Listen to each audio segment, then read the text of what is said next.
Tuesday, March 22nd, and this is the regular meeting of the Fargo Board of Education. Welcome, everyone. Is there a motion for approval of the agenda? Jim?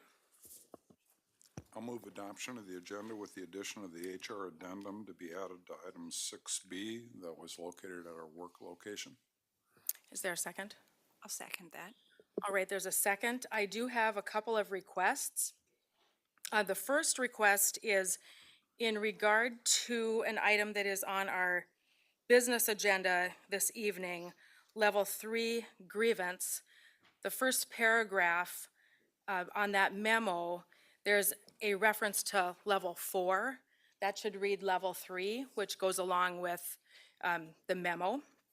And the second request that I have is a constituent contacted me. I visited with him today. He spoke at our last board meeting and reviewed the minutes and was concerned, shared with me that his comments were not appropriately reflected in the minutes from the March 8th meeting, which are in front of us today.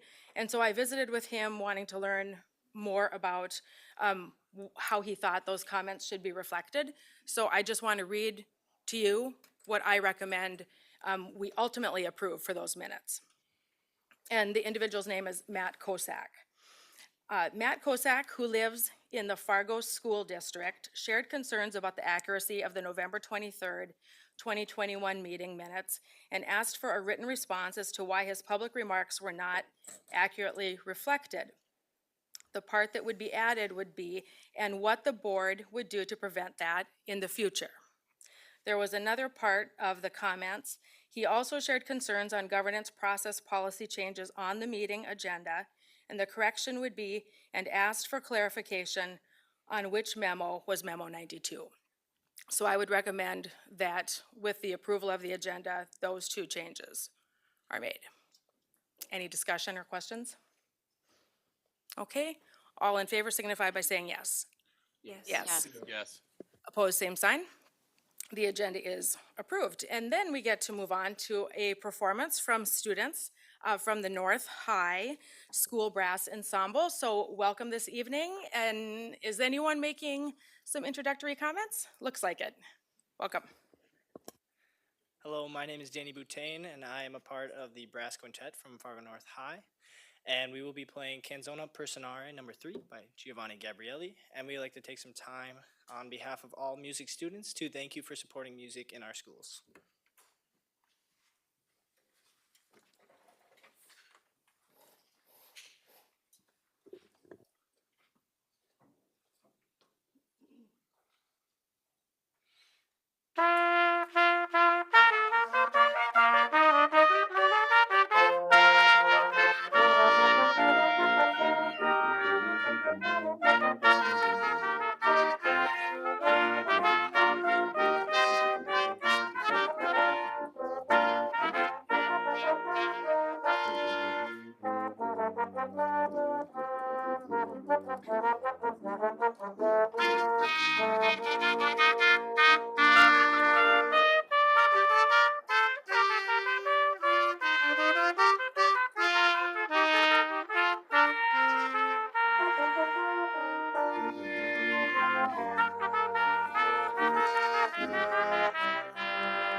Well, thank you very much for that fantastic opening to our meeting. Board members, comments?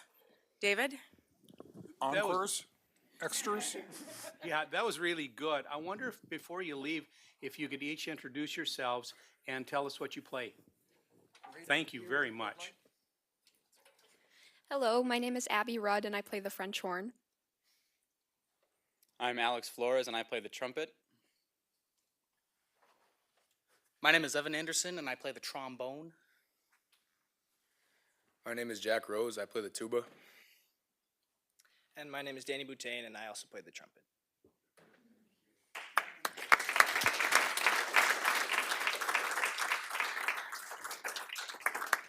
Thank you so much. There's no need to rush out, really. If you'd like to stay for our entire meeting, you're welcome to. We really appreciate your time. Thank you so much, and have a great rest of the year.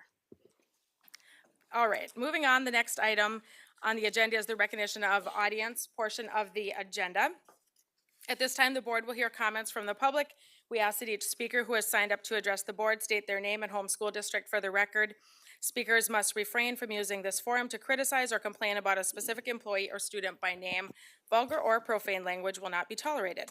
The board is interested in your comments and will listen carefully, but is not obligated to respond or debate issues in this forum.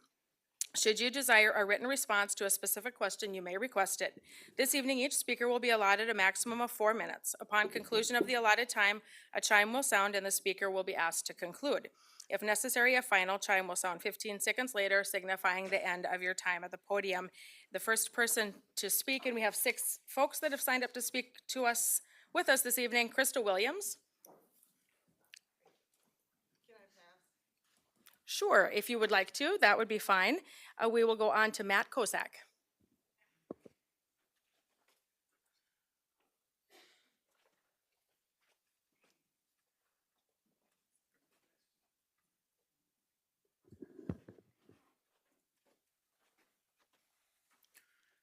All right, before I start, I just want to make sure the timer's set, because last time I only had like a minute to talk, so we're good? Right, okay, perfect. All right, hello, so I wanted to talk about 2 items relating to the motion for student pay that was made substitute pay that was made last meeting. First, I wanted to address the data. It was confusing on the memo 93. To quote Mr. Nelson, who do we believe? There was one from Jackie that had data, and David calculated that as well. In the planning meeting, it was explained that the data that was on the memo was from an annual cost, and so it calculated back, it looked like, into the previous year, which was kind of explained. Seth had pointed out at that planning meeting, 2 minutes and 47 seconds into the meeting, that the cost was probably about $300,000. But that $300,000 was not listed anywhere on the memo 93. That memo 93 is kind of incomplete. It didn't give a full picture of what was going to happen for the end of the school year with that sunset clause. So I just wanted to point that out. The other thing I wanted to point out is there's a few board members who wanted to increase the wages for subs, but couldn't justify the $200 or the 80% increase. So what I've passed out to you guys, and I've passed out to people here, is a pay table, breaking down the percentage line by line. So if you were to increase by 1%, how much it would be, and how much it would cost the school district with about 70 subs, with 44 days left starting tomorrow. So that's how it is. I followed how David calculated it last meeting, and it was confirmed by Jackie that was the correct calculation. So I can send the table out or the workbook as well. But I wanted to not just come complain. I wanted to provide something to you guys so you have that. So you're all board members. I can't make a motion, but you can make a motion to increase the sub pay by the pay table. 1% is $3,500. I mean, for the rest of the school year, if that's 70, can someone make that motion tonight? Can someone do something, show our subs that we need to help our teachers? The FEA has come here multiple times this school year telling you how tired their teachers are, how their teachers are taking their prep periods to cover for others. Let's do something. Thank you. Thank you. The next person is Alexis Scott.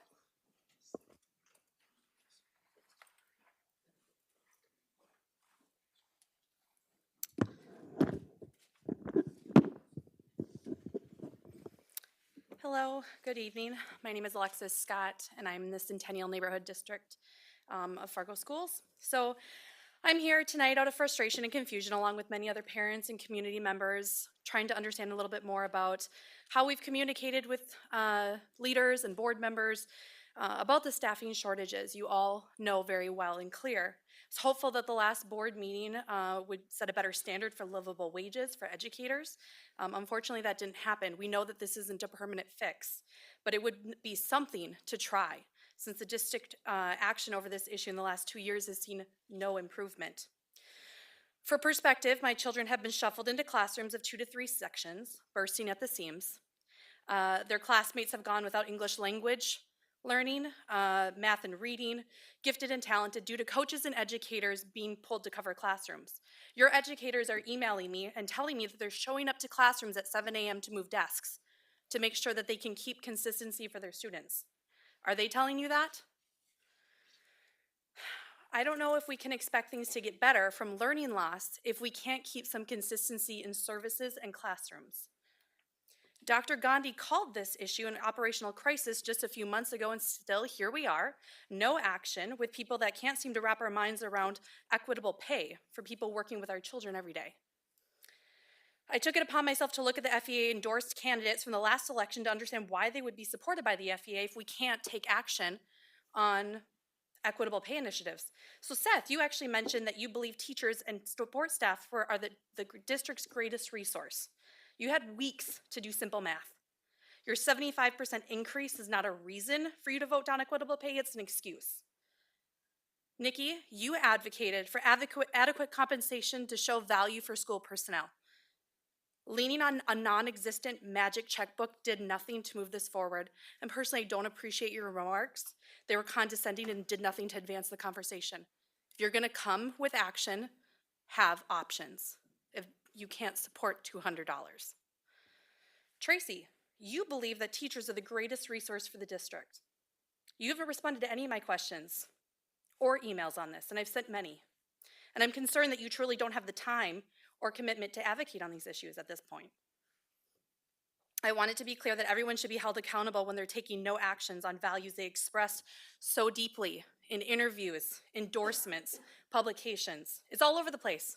You all did video interviews. It's everywhere. You all came to the table as candidates and said, I want to support teachers. I want to support educators. I want to support kids. And you're doing nothing. Simply put, your decision to do nothing was wrong. Your focus on new high school tracks and new rules for board members still don't hold weight to the struggles of everyday educators and what they actually need from you. Ultimately, you either do support better pay for educators or you don't. Thank you. Thank you. Victoria Johnson.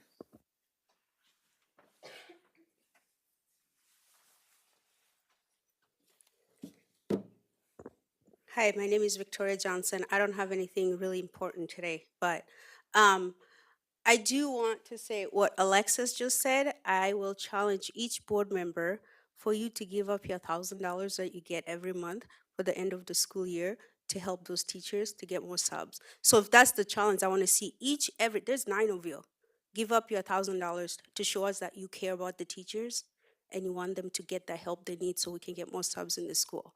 So I want to see that. Secondly, at the last meeting, Dr. Gross did a presentation and provide some data. I think would be really good for parents that are not here or people who wants to get engaged and want to see if we can have something where we can actually see it, because when you're talking, we don't know what the numbers are and what's going on, because I think you guys have just computers where you guys just are watching it, but we can't see it when we're not here. So if we can have that display, that would be really great.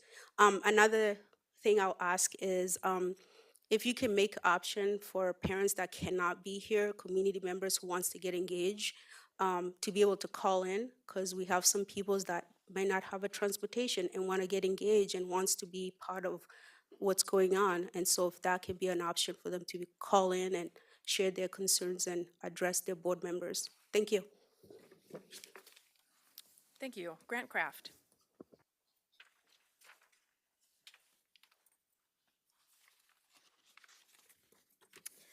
Well, good evening. I've chosen to address the board during the public comment portion tonight to hopefully allow myself enough time to get home from my regular Tuesday activity, which is attending class for my master's program. So this is maybe a bit out of order to do this during public comment, but that's why I've chosen to do it that way. I'm here tonight despite those other obligations because you have an agenda item about which I must raise some concern. Tonight, you will conduct business on a 48-page document presented to you as memo number 98 regarding the grievance filed by FEA. It would take me far longer than my allotted time to address all the intricacies involved, which should be given proper discussion and consideration during the business section tonight. First, according to the negotiated agreement, Article 3, Section G, the number of days indicated at each level of a grievance are maximum time limits. A reasonable effort shall be made to expedite the process. I request a formal written response or a response during the meeting tonight regarding how the board believes this process was expedited when it has used the full time limit, despite the ability to place the discussion on the March 8th board meeting or call a special meeting. Secondly, I have concerns about the implications your decision tonight may have on the healthy progress we have made in recent years during negotiations. I recently joked during a salary commission meeting at which we were struggling to define some terms like equal raise and sustainability. I made a joke that we should add to the appendix of the contract an official dictionary by which we would interpret the contract. That joke has now become no joking matter. The decision that you make tonight has the potential to require every term used throughout the contract to be explicitly defined so that neither side has any ambiguity as to the definitions of the terms used. It seems that no term will be able to go undefined if there can be this amount of confusion regarding what is meant by the term teacher. Your decision tonight will undoubtedly set the tone for negotiations in the future. I often look to a hero of mine, Mr. Rogers, for words of inspiration. Mr. Rogers, when he was accepting his nomination into the Television Hall of Fame, said that fame is a 4-letter word, and like tape, or Zoom, or face, or pain, or life, or love, what ultimately matters is what we do with it, said in the way that only Mr. Rogers could. Well, tonight I echo what Mr. Rogers was saying, and I say that teacher is a 6-letter word. And like esteem, or equity, or caring, or admire, what ultimately matters is what you choose to do with that word tonight. Thank you. Thank you. One other individual has signed up to speak. I apologize, I'm not able to read the name of the person. There's a name, no address, a phone number. I'm not quite sure if the topic was curriculum. I don't know if that person is here or not. Do you know? Okay, please help us with your name. Thank you.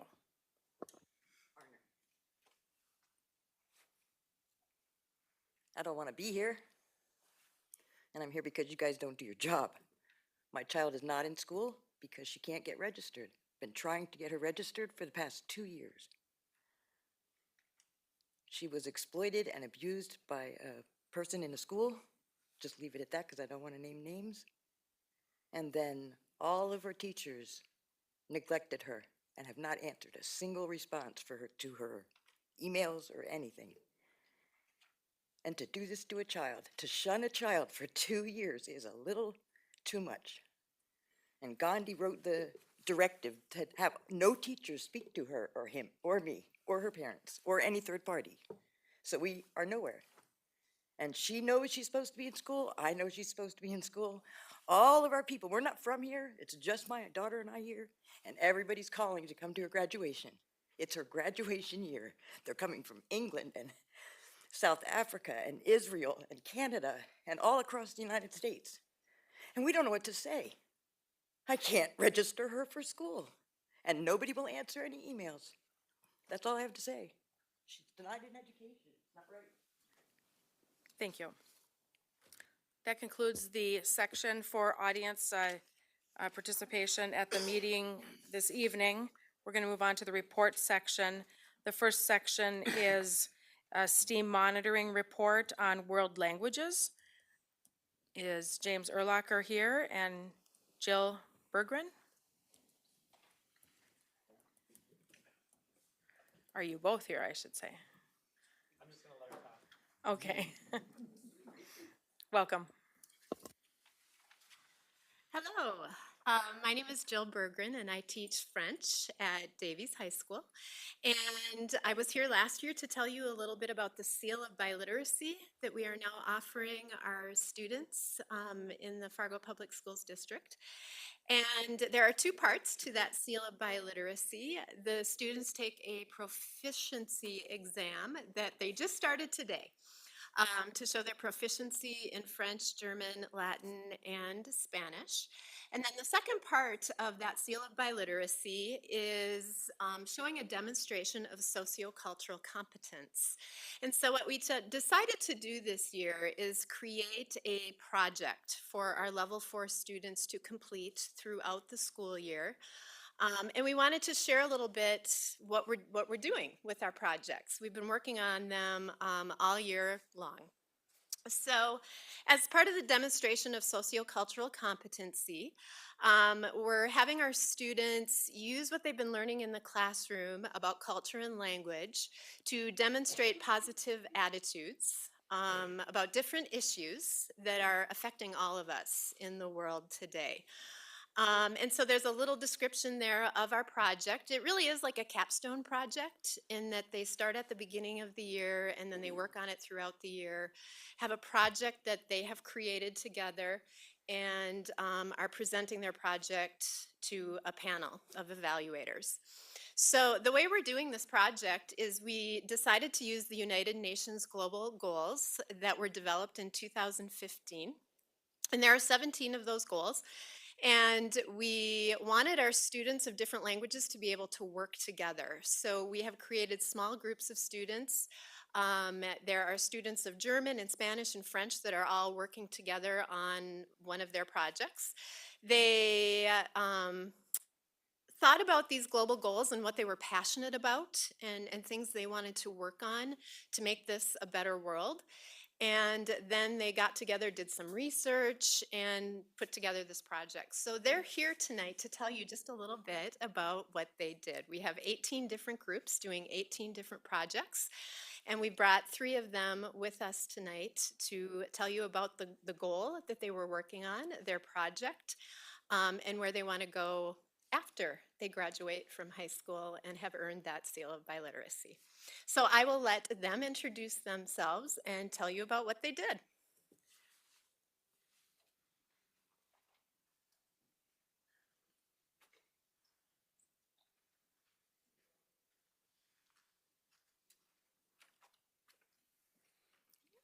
All right, my name is Maddie Boyd. And I'm Carter Schwab. I'm Dylan Feldner. So after we chose our topic of poverty, and after receiving our topic, we decided the first thing and best thing we could do was educate ourselves. So we decided to do some research, and then we compiled all our research into a website that would be public for people to see and they could educate themselves. Next, we decided the best thing to do would be to help our community. So we created a fundraiser where we would have open donations and we would speak to our audience about what we wanted to achieve.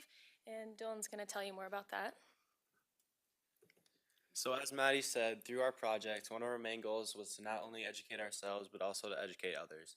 And to do this during our fundraiser, we took a microphone to start halftime of a basketball game and began speaking to our audience just a little bit about poverty statistics, what we were doing, and why we were doing it. We then began our actual fundraiser, which was a pay-to-shoot contest with prizes for anyone to make a three-pointer. And we also passed buckets around the audience for open donations, mostly for parents, but also anyone who didn't want to come down and shoot. All funds raised went to the Fargo New Life Center, and we ended up raising $360.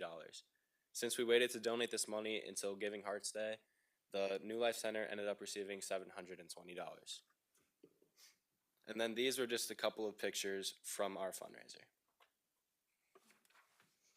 Yeah, so like Dylan said, an important common theme throughout our project is after we educate ourselves, we want to educate others. And one way we've been educating others is through a website we created. And on that website, we have a Ways to Help page, which includes information and tips on how to reduce poverty. Some examples of those tips include donating to local or reputable organizations, volunteering at shelters, or creating your own fundraiser. And lastly, we just want to reach people across the globe and increase the overall awareness about poverty. That's it. Thank you for listening.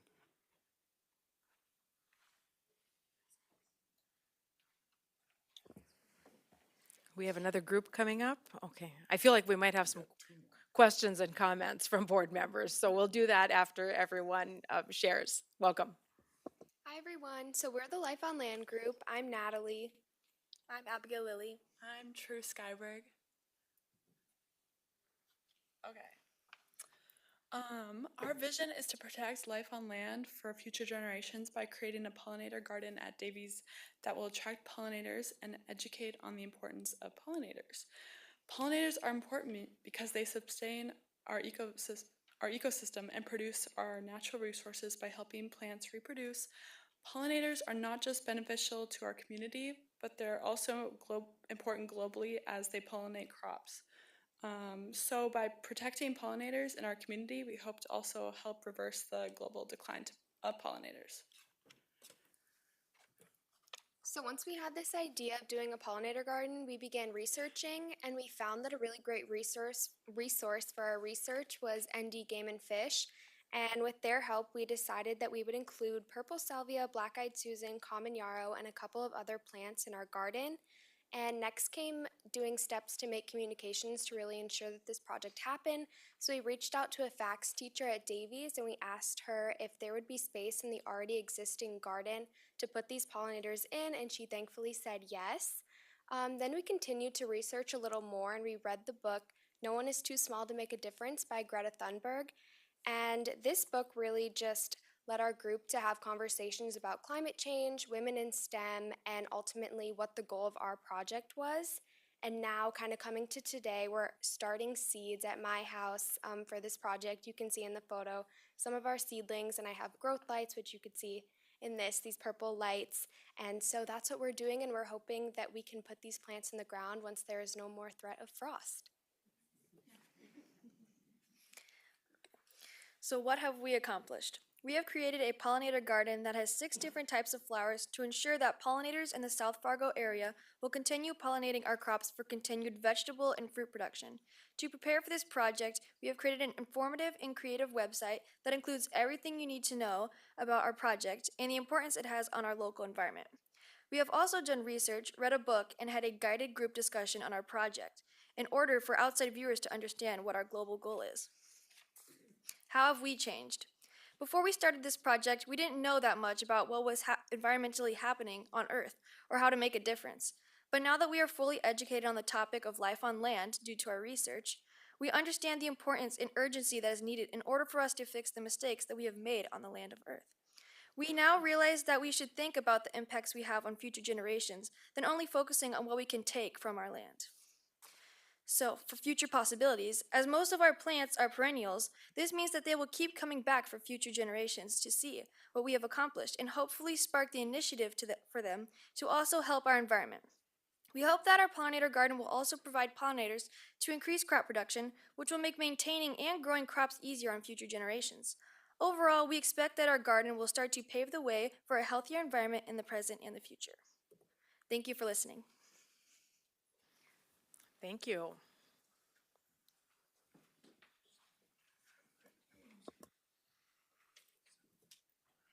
Hi, I'm Lauren Lamp. I'm Emma Lamp.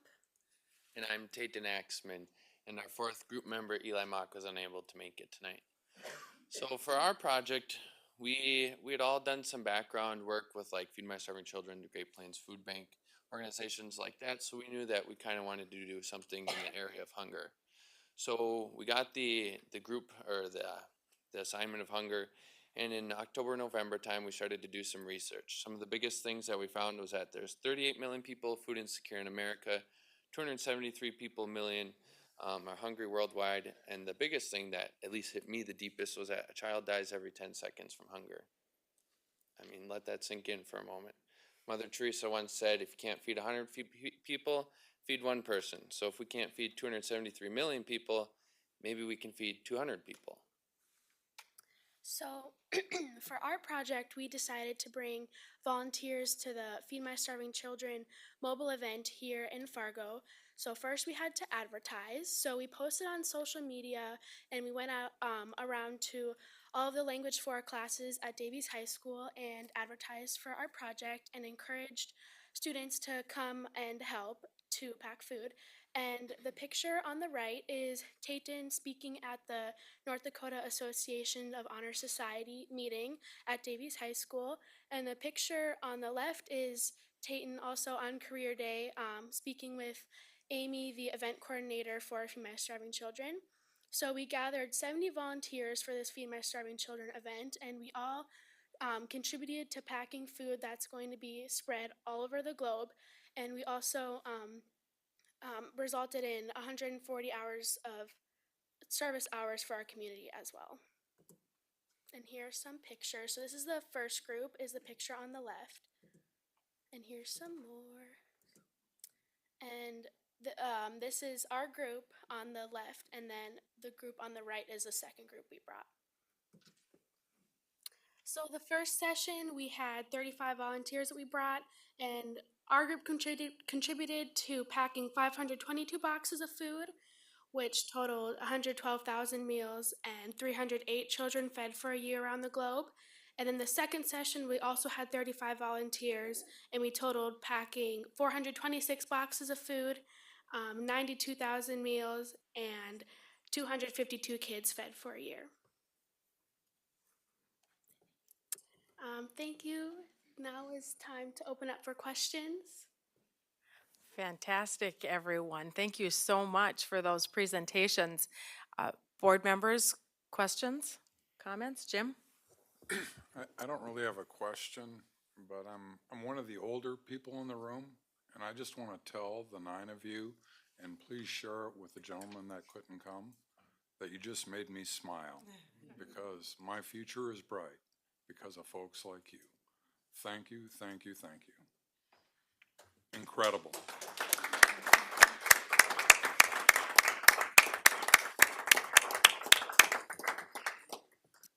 Seth? I just, out of curiosity, of the first group, Dylan and Maddie and I forgot Carter. You said that your website was designed for you guys to learn and for other people to learn. What did you guys learn about poverty that you didn't know before? Sorry, I don't mean to put you on the spot. I'm just curious. Mostly we learned the statistics. Like, I'm sure a lot of people know that poverty is something that contributes to a lot of people having a hard time in their life, but it was something that we didn't know any numbers about. So we mostly learned a lot of statistics that were able to help us and actually engage us into it, where we could realize how bad it is and realize that there is something that needs to be done. David? For the B girls, you said you had a website. Did you have the website listed up there and I missed it? Or could you give it to me if you didn't? Yeah, I can send you the link to the website, sure. It's just a Google website, and we actually all have them. We all made them, so we could share that with you, definitely. Could you please send that to all board members? I think we'd really all enjoy that. Thank you very much. Absolutely. Robin? Thank you. You made, I think Jim said exactly what I wanted to say. I want to call out one person in this group, and Abigail, thank you. She is a superstar Boys and Girls Club employee. We actually shift training around her because she's such a superstar. And so these students not only excel in school, but they take what they learn in school and do that in their employment and affect future generations. So my question for you, Abigail, is who is covering your shift today in Bennett? I think it's your supervisor, Ian, because it was so important for you to be here. But I'm really proud to call you part of the Boys and Girls Club team, and I'm so proud of all of you. Our futures are bright because of students like you. Thank you. Nikki and then Brian. Thank you so much, and thank you to all of you. I smiled through this whole thing, and I was hoping you'd share your websites because I'd love to look at them. And I'm wondering if maybe to make your work a little lighter, if perhaps you could forward those websites. Anne Marie, would you be able to coordinate that rather than have you try to send it to all of us? I have a question for the folks who worked on the food pack, because I've done that before through church as well. So it was over 500 meals that your two groups helped coordinate, or was that was that total, or was that your groups, or how does that work? Well, that was for the total for everyone who was there at the event. So, I mean, yeah, during the 2 hour session. So I'm not sure how many people were there out of there, but I'm guessing we contributed to at least a quarter of that. That's amazing. People who aren't regularly a part of that, it's hard to kind of get your brain around that. But once you've done it, it is mind blowing. So thank you to all of you. I love that you stepped up, you embraced this, you dug in, and you're willing to share it and continue to work with it. Thank you. Thank you. Thank you. Brian? In your research, did you ever come across the Orphan Grain Train? It was a early 90s project in North Dakota here. They did nice things for food and clothing for Latvia and Liberia, Africa. Did you run into any of those things in your history and research? No, what was it called? Orphan Grain Train. You might want to research that along with the great work you're already doing. It's just another. It's near and dear to my heart because I lived in the area and actually helped load those Orphan Grain Train and actually knew the people that came from Liberia, Africa, and met the person as well. So it's really cool what you guys are doing, and I can relate very well with what you did.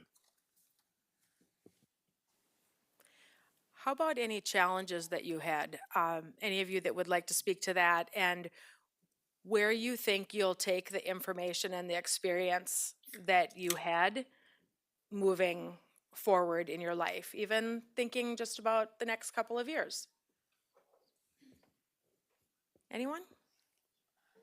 I'll say talking about the future, bringing all those people here. I'll go back to these slides. I mean, when you look at these pictures, look at all the people smiling. I mean, when people are volunteering, when they're doing this work, they're having an amazing time. And I think that's something that not only us, but they will carry on in the future. Great answer. Nice.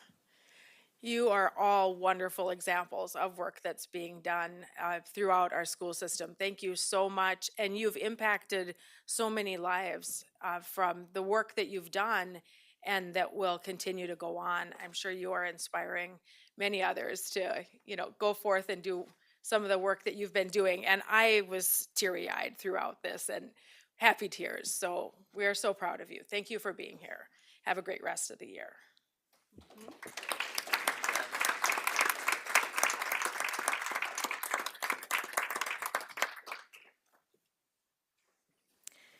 Okay, Bill Westrick, you get to follow these fine students with your information technology report. We know it's going to be a fascinating report. Not fascinating. Maybe not quite to the level of those students. But Yeah, there's an old Welcome. show business saying, never follow kids. And I think this is a really good example. Fantastic teens that we have in our school district. So, my presentation was going to be last month at the canceled meeting, so I know you've had my report for a month. You've noticed my typos. There's at least 2. There might be a mystery third. So I'm just going to hit a couple quick highlights and get off the stage unless you have some questions.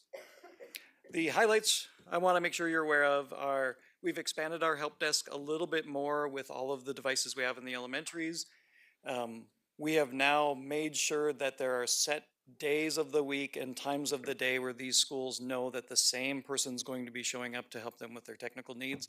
It's been extremely well received by all of the staff in the schools, so we will continue doing that. The district office move went well. We've got tons of technology and many times it works and sometimes we forget to turn things on like Bob's presentation on the screen last week, but we'll get better at that. Cybersecurity, ongoing issue. We fished all of our administrators this spring. Really, really good results. One person fell for it out of the entire group. So that's fantastic when you consider how many administrators we have. We will fish our teachers at some point. But what we're finding is sorry, telling people that we're going to fish them is even better than fishing them because we get calls and emails all the time now. Is this legitimate? So it's doing its job. And then finally, do you have any questions for me? Well, thank you, Bill. Questions? Nikki, go ahead. I don't have a question, but I have a thank you because I can imagine. You mentioned that you dedicated certain time slots to certain schools so they knew that they could talk to a particular person. I have been in your shoes and I have been in their shoes. Thank you. Thank you. Thank you. Because there's nothing worse than starting over or trying to explain it to somebody who hasn't been a part of it. I can see why that would be well received. So thank you for doing that. Other board members? Huge round of thanks for everything that has been done that we can't see as far as technology needs for us to be able to operate in this boardroom and the public to be able to come in here and participate at our meetings in an improved way. You are the pro at this, you and your team, and we know you've worked so hard. We really, really appreciate it. Yeah, our Thank you team so has. Thank you for much. that. Thank you. Go ahead, Robin. Quick comment. Thank you for your work very much. So we have, every student has some type of device in this district. I don't know how y'all do it, but especially for people that often have operator error like I do. How many people are in your department that help not only maintain all of these student devices, but also every teacher's device, every device and technology, and even these board meetings in this Even district? in the middle schools and high schools, there is one tech who's assigned to the building all of the time, and that's where they live. We have 7 techs that go around the rest of the schools on their schedule. And then we have server administrator, network assistant, our lead help desk person. We've got our ERP support. I didn't even mention, we have a great big ERP project. We're moving from Dynamics GP to Infinite Visions. And then we've got our Power School support and then our figurehead. And I read the report, but I think it's worth stating again that, thank you, Jim. I did see that there, but every student has access to internet at their homes in this district, because I often get that question, and if they don't, there's the ability to do so. Is that correct? Yep, and that's a great thing to bring up. This fall, the government had a program where the internet service providers could reach out directly to the parents. They would get a higher compensation rate than if they worked through us. So we tried our best to encourage families to apply for those programs because in the fall they were completely free. They are now discounted to $30 a month. But if a family finds that they still cannot afford internet, they should go and visit their school office or their school library, and we'll talk about options. We don't want any kids to not have internet at home. Thank you. Worth stating. Any other questions? All right, thank you, Bill, so Thanks. much. The next item is the FEA report. Hi, Kim. Thank you. Hi, I would like to share some history with Fargo Public Schools, since many of you do not know that much about me. I am Kim Rieger, and I graduate of Fargo South High.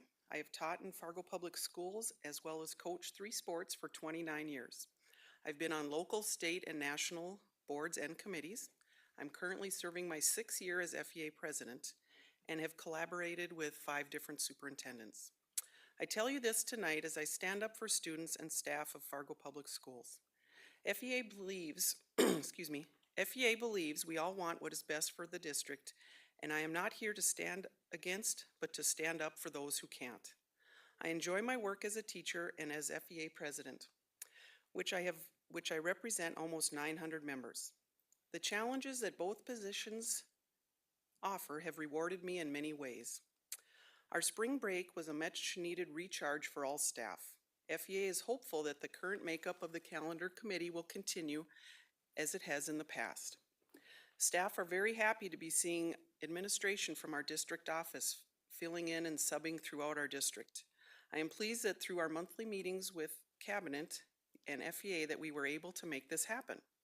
Our members are happy to see you in the schools and helping us out. The commission has completed our recess MOU, and the salary MOU will be wrapping up at the end of this month.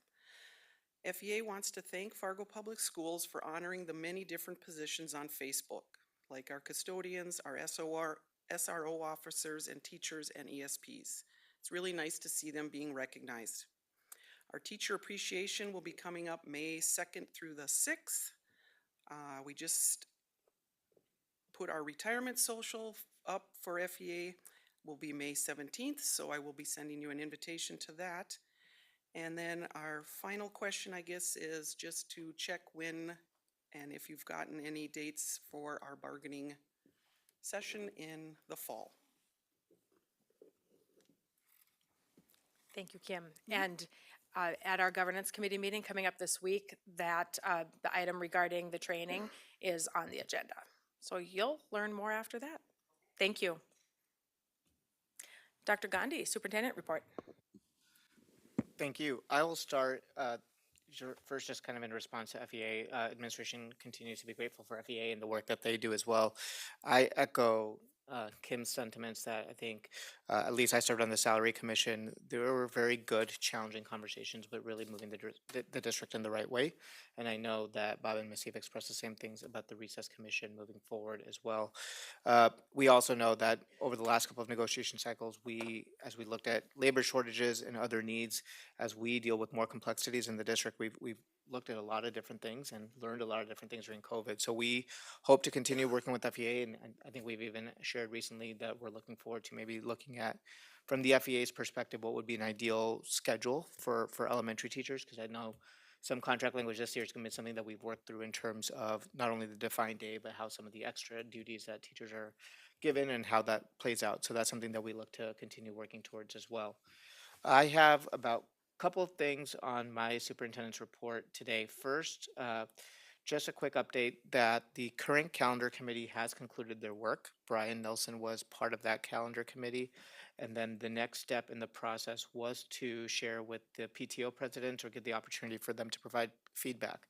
So I believe Nikki, in a different role, was part of that conversation as well. So the board should be able to expect the calendar to be coming to you for approval once we go through placing that on the agenda planner as well. The other thing is just kind of updating the board and letting them know that administration is continuing to work on potentially providing an opportunity for virtual instruction for students moving forward. As we come, hopefully, and we're at the end and COVID is behind us, we have learned that that's an opportunity that's available through us with the administrative rules that have been published by DPI. So we will be looking to a policy that the board will have to approve per DPI requirements to be able to provide that opportunity, and we'll be sharing more information for what that will look like at both the high school or secondary schools and also the elementary levels in the future for students that want to participate in virtual instruction through Fargo Public Schools. The last piece I want to talk about, and as I connect my laptop here, is a little bit just more about substitutes. So as we know, we've heard from speakers today, and that even last week or at the last board meeting, we talked extensively about substitutes, and it was kind of where the conversation landed was to see what administration can do specific or unique to the daily rate of sub pay. What I shared at the last meeting is that administration is looking at doing a wide variety of things to address the substitute area or what the needs are for substitutes, and I am going to share something today, but that's going to be one in culmination with many other things that we are looking to do. I want to start by just kind of giving a status update of where we are, and I apologize because you will get a little bit of motion sickness as I go through, but we've been tracking on a week-to-week basis for this year and for last year where we were with the need for subs and what percentages were unfilled. What you will see is that especially towards pretty much from late October, November onwards, we were at very, very high rates, which were 46 to anywhere upwards to 54% between I think November and February of unfilled subs, and that is where it's been a significant concern for us. While we don't know if we're completely out of the woods yet, what we have been seeing in March has been extremely promising. So What we've seen in the month of March, including around spring break, where sometimes we do have some extended absences, is that these numbers are returning to pre-COVID numbers. So that is something that we're going to continue to monitor. And if the need for substitutes goes back to pre-COVID numbers, we are going to pull back on some of the things such as administrators or district office staff going into the buildings in April and May.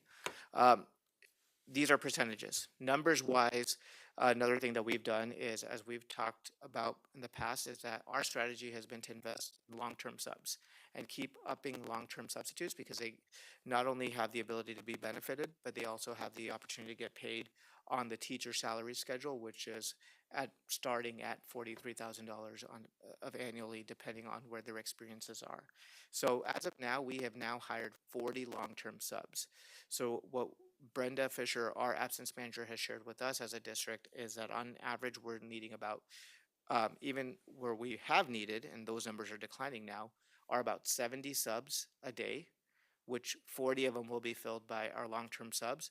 So across our 1,100 classrooms within our district, that number's rounded, there will be about a need for 30 subs on a daily basis. So we are doing much better than we have in the past. That being said, we are going to continue to looking at substitutes and looking at that compensation and what we can do. So what I'm going to share today is our plan between April 4th, which is the next pay cycle, and the end of the school year, what we're rolling out and will be communicating for daily subs. So our goal is to continue with the strategy of investing in long-term substitutes. Like I talked about at the last board meeting, we also want to take a look at long-term substitutes that may have the opportunity to work not on a full-time basis, but maybe 3 days a week, or maybe 2 days a week, or maybe even up to 0.49. Because what that's going to allow us to do is allow us to capture a market of retired staff who won't forego TFFR eligibility, but still be able to be substitute teachers for us. Because what it really does is put experienced educators that know the ability to lesson plan, to be able to implement lesson plans, who just have that experience doing that work versus the widespread of casting net that we'll get for individuals who may have a different skill set but still want to provide a service as a daily rated sub. We are proposing $130, or what we are going to be rolling out effective April 4th, is $130 for anyone that has a regular interim sub license. However, if you do have a regular teaching license, that will be $150. You'll continue with the bonus that we currently provide for every 12 days served.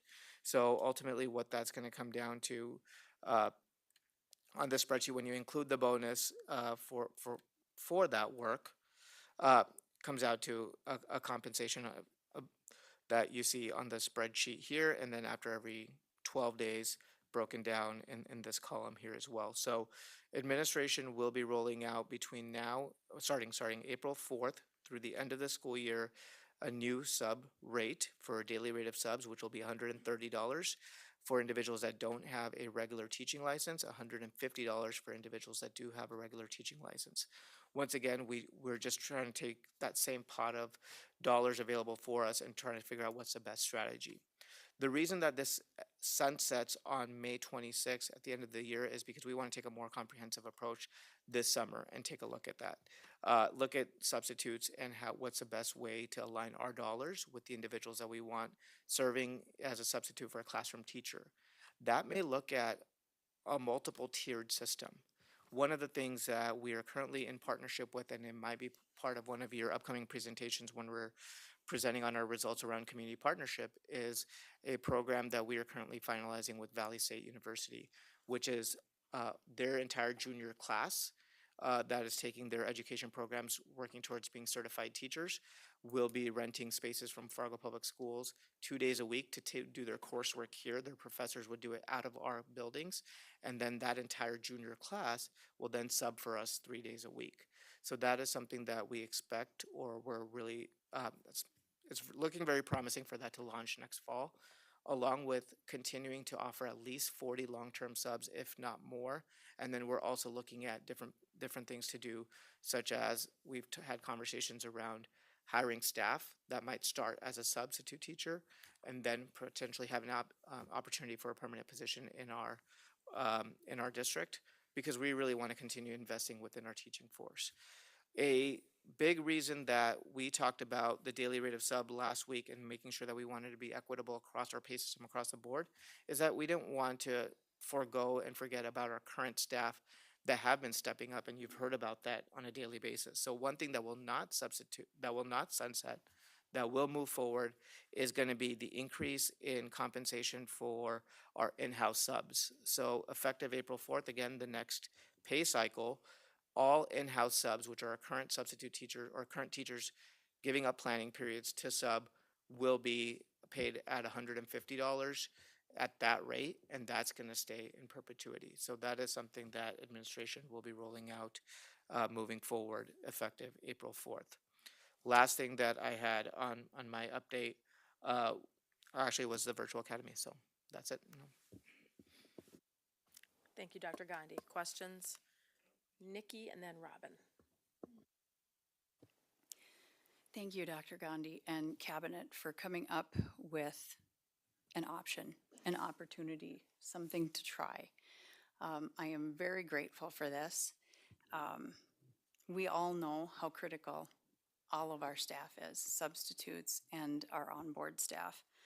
And I'm a little saddened, I'm just going to say this, by media headlines, because when we have these discussions, just because we don't bring something up and approve it, they think we're against it. And that creates some public discourse. And that's hard. When we vote something down like this, it often means we need to find a better way to get to where we want to go. It doesn't mean that what's in front of us is entirely workable. But when you see these headlines, it immediately translates to that we don't care, we're not engaged, we're not going to talk about it. And I'd like to caution everybody that when the media comes out with these headlines, take a step back. Let's just figure out what's really going on here, because sometimes we just need a different solution. David brought forth something that was a wonderful idea, but we had a lot of holes punched in it. We had to try to find a different way to make this workable. And Alexis is right. 3 of us are very strong teacher advocates. So if we're not getting behind that, there's a reason. We need to figure out how to make that work. It's not that we don't want to do it. It's that we need to figure it out. So I am very appreciative that we continued to look at this. We're continuing to try to find a way to do better. So thank you. Robin? Thank you for that presentation, Dr. Gandhi. As I'm working on your contract and I rarely serve on the negotiations team, but what I see is oftentimes when we increase teacher compensation, 2.2% for 1 year and 2.0% the next year, and that often translates down into our other employees. But I haven't seen that happen with our sub rate. And so I would encourage administration to analyze the sub rate just like they do every other employee in the district on an annual basis, because it looks like for a couple years that didn't change, and I think that should reflect district-wide. Not an easy discussion to have, but a friendly reminder from this board member. Other board members. Jennifer. If I may ask a clarifying question around the numbers that you presented, Rupak. So if I understood you correctly, you said the need was 70 subs a day, correct? And now there are some administrators filling in. Is the intent for that to continue? Because if we've returned, or it looks like the trends are returning sort of quote back to pre-COVID levels around the March timeframe, how much of it was due? You said there's still a need for 30 subs a day. Is that correct? And so I'm just trying to remember how many administrators are filling in right now, and if that plan is to continue. Because when I look at percentages, I think it'd be more helpful to actually see numbers of subs over that period of time in terms of need and how many, Absolutely. That's a great question, because percentages and kind of what you see in the spreadsheet are based on substitute days or substitutes needed, which it gets tricky with secondary because it goes period by period versus not just you need one sub for one class a day, which is more easy to conceptualize at the elementary level. So in my conversations with our absence manager, the question was, on average, how many subs do we need on a daily basis? And the answer was 70. Of the 70, we know we have 40 long-term subs already that have been hired. You know, we started the year with 30. We had an ESSER plan to start with 30 for 3 years. We decided to up that during the middle of the year. We got to 40 fully hired right around March or before March. I'm not sure when the last person was hired, but I do know that we have 40 at this point in time. So that leaves 30, a need for 30 on average daily subs. So that is where the individuals that would fall into this rate would get that compensation effective April 4th. Within the district office, I know that we had 34 staff members that had an active teaching license that were asked to sub 1 day a month in the months of February, March, April, and May. Given where we are back to COVID numbers, and I did share with our absence manager that if that need should arise, then let us know, but then our plan would be to discontinue that in April and May and finish off any commitments that district office staff had to substitute in February and March, which is, March 22nd today, so. Okay, and if I may follow up? Sure. So in terms of, our superintendent came to us and said there was an operational crisis here, and I think the problem hasn't been solved, even though this is a great solution, immediately, right? This is a solution or a option versus doing nothing. And so I think the point is the public, Nikki, was holding us accountable to doing something now. And we didn't even direct the superintendent to do that. We voted down a motion and it was talked about at multiple meetings. And so I think that it's fantastic that the public held us accountable for making sure that something is done immediately. Because to prolong the conversation and to let it just do nothing was unacceptable. Let us do nothing to address it. And the fact that we're still going to be faced with perhaps 30 subs a day, that's still problematic. I mean, we have been talking about this for a long time and for multiple years. And so it needs to be talked about more often and not just talked about. We need to have solutions, viable solutions.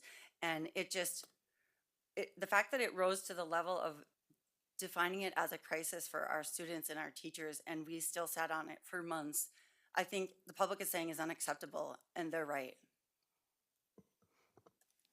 Nikki? And I guess my only response to that would be, yes, it is critical. It has been critical for years, far before COVID. And do we know the real reason we're having shortages? So for us just to walk in and provide a solution and call it good, put a Band-Aid on it, doesn't help. And that's irresponsible of us. We just need to find the right solution and to keep working for it. I don't believe there was ever a passion on anybody's behalf to let it simply die. We were just working that evening and that solution wasn't workable. I know I myself had asked several questions and asked for this to be ongoing, and I was told it would continue to be looked at. So I don't think anybody wanted to let it die. But simply to walk in, put a Band-Aid on it and call it good just because we need to do something right now, I think is irresponsible of us.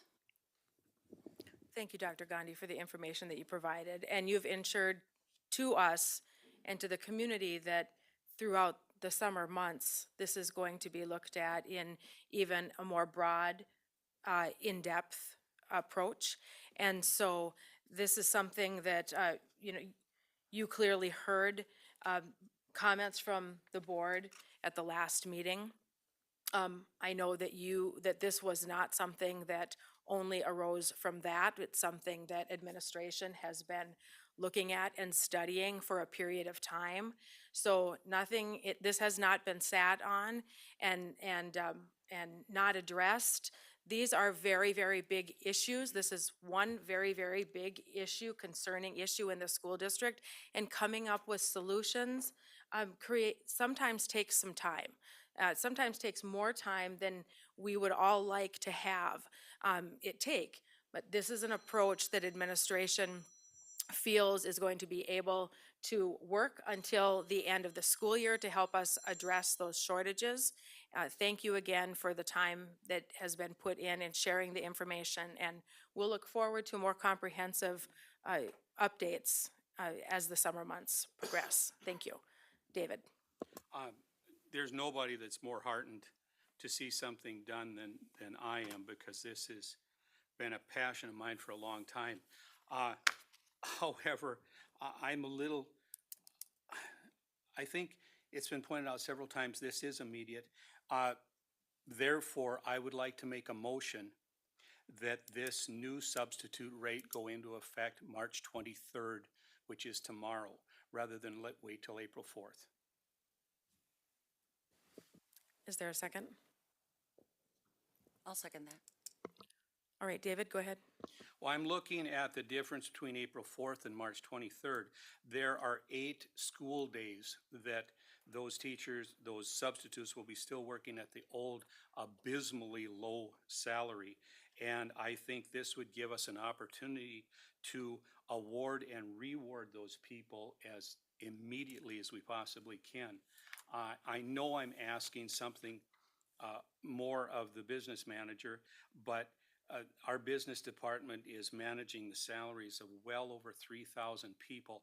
I think to add in another 30 substitutes now rather than April 4th is manageable for the excellent team that we have working on this. I would just really like to see this. I'm thankful that it's been done, and I just want to see it start right now. Nikki and then Robin. Thank you. David, to your point, I do have a couple of questions just so that I understand. I believe you had mentioned it would start April 4th because that was the next pay cycle. So my question would be, what are the ramifications if we would do this a few days early? Does that upset the apple cart budget-wise, or little info on that? Dr. Gandhi? Our HR director is unable to be here because of family engagement today, but however, this came from our HR team based on what is feasible, what is within our system. We're, as Bill mentioned earlier today, we are also going through a conversion of our GP dynamic system. So this was based off of the next pay cycle. What we know that there's going to be implications. I can't speak to the technicalities of every implication of starting to make a change of that nature off a pay cycle, but that was a reason for that. In addition to that, as part of our analysis for the summer, we are putting in a system that we are going to measure to the best of our ability the efficacy of this pay increase to see whether that made an impact or not and what we can do. So we have to put those structures in place, and I believe that's where the April 4th date came from. Robin? So from somebody that runs an organization that has a large payroll, I understand the part of the reasoning for making it not an even payroll date. I will be supporting this, and I am confident that our business manager and her team, it will take some extra time, and it'll take some, I'm sorry, Doug is not here. Our HR department is very capable, no, not me, of prorating these paychecks. It's going to be more work, but I think it's worth it. And I, as one board member, think that work would be appropriately directed to meet this motion. And I just want to state that I would be supporting it. Thank you, David, for the recommendation. Comments from other board members? Questions? Dr. Gandhi, go ahead. You know, if I would just request that if prior to a board meeting, prior to a board vote or before you call for a board vote, if we can take a break so I can call some of our HR staff. The last thing I'd want to do is have a board action that we cannot carry out for our staff for whatever reason or for a consequence that I may be unaware of, and then we are derelict of a board action. I think that's understandable. All right, let's take a break, a 5-10 minute break, and we'll be back soon. Thank you. At about 6:50, we'll start again.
6:50.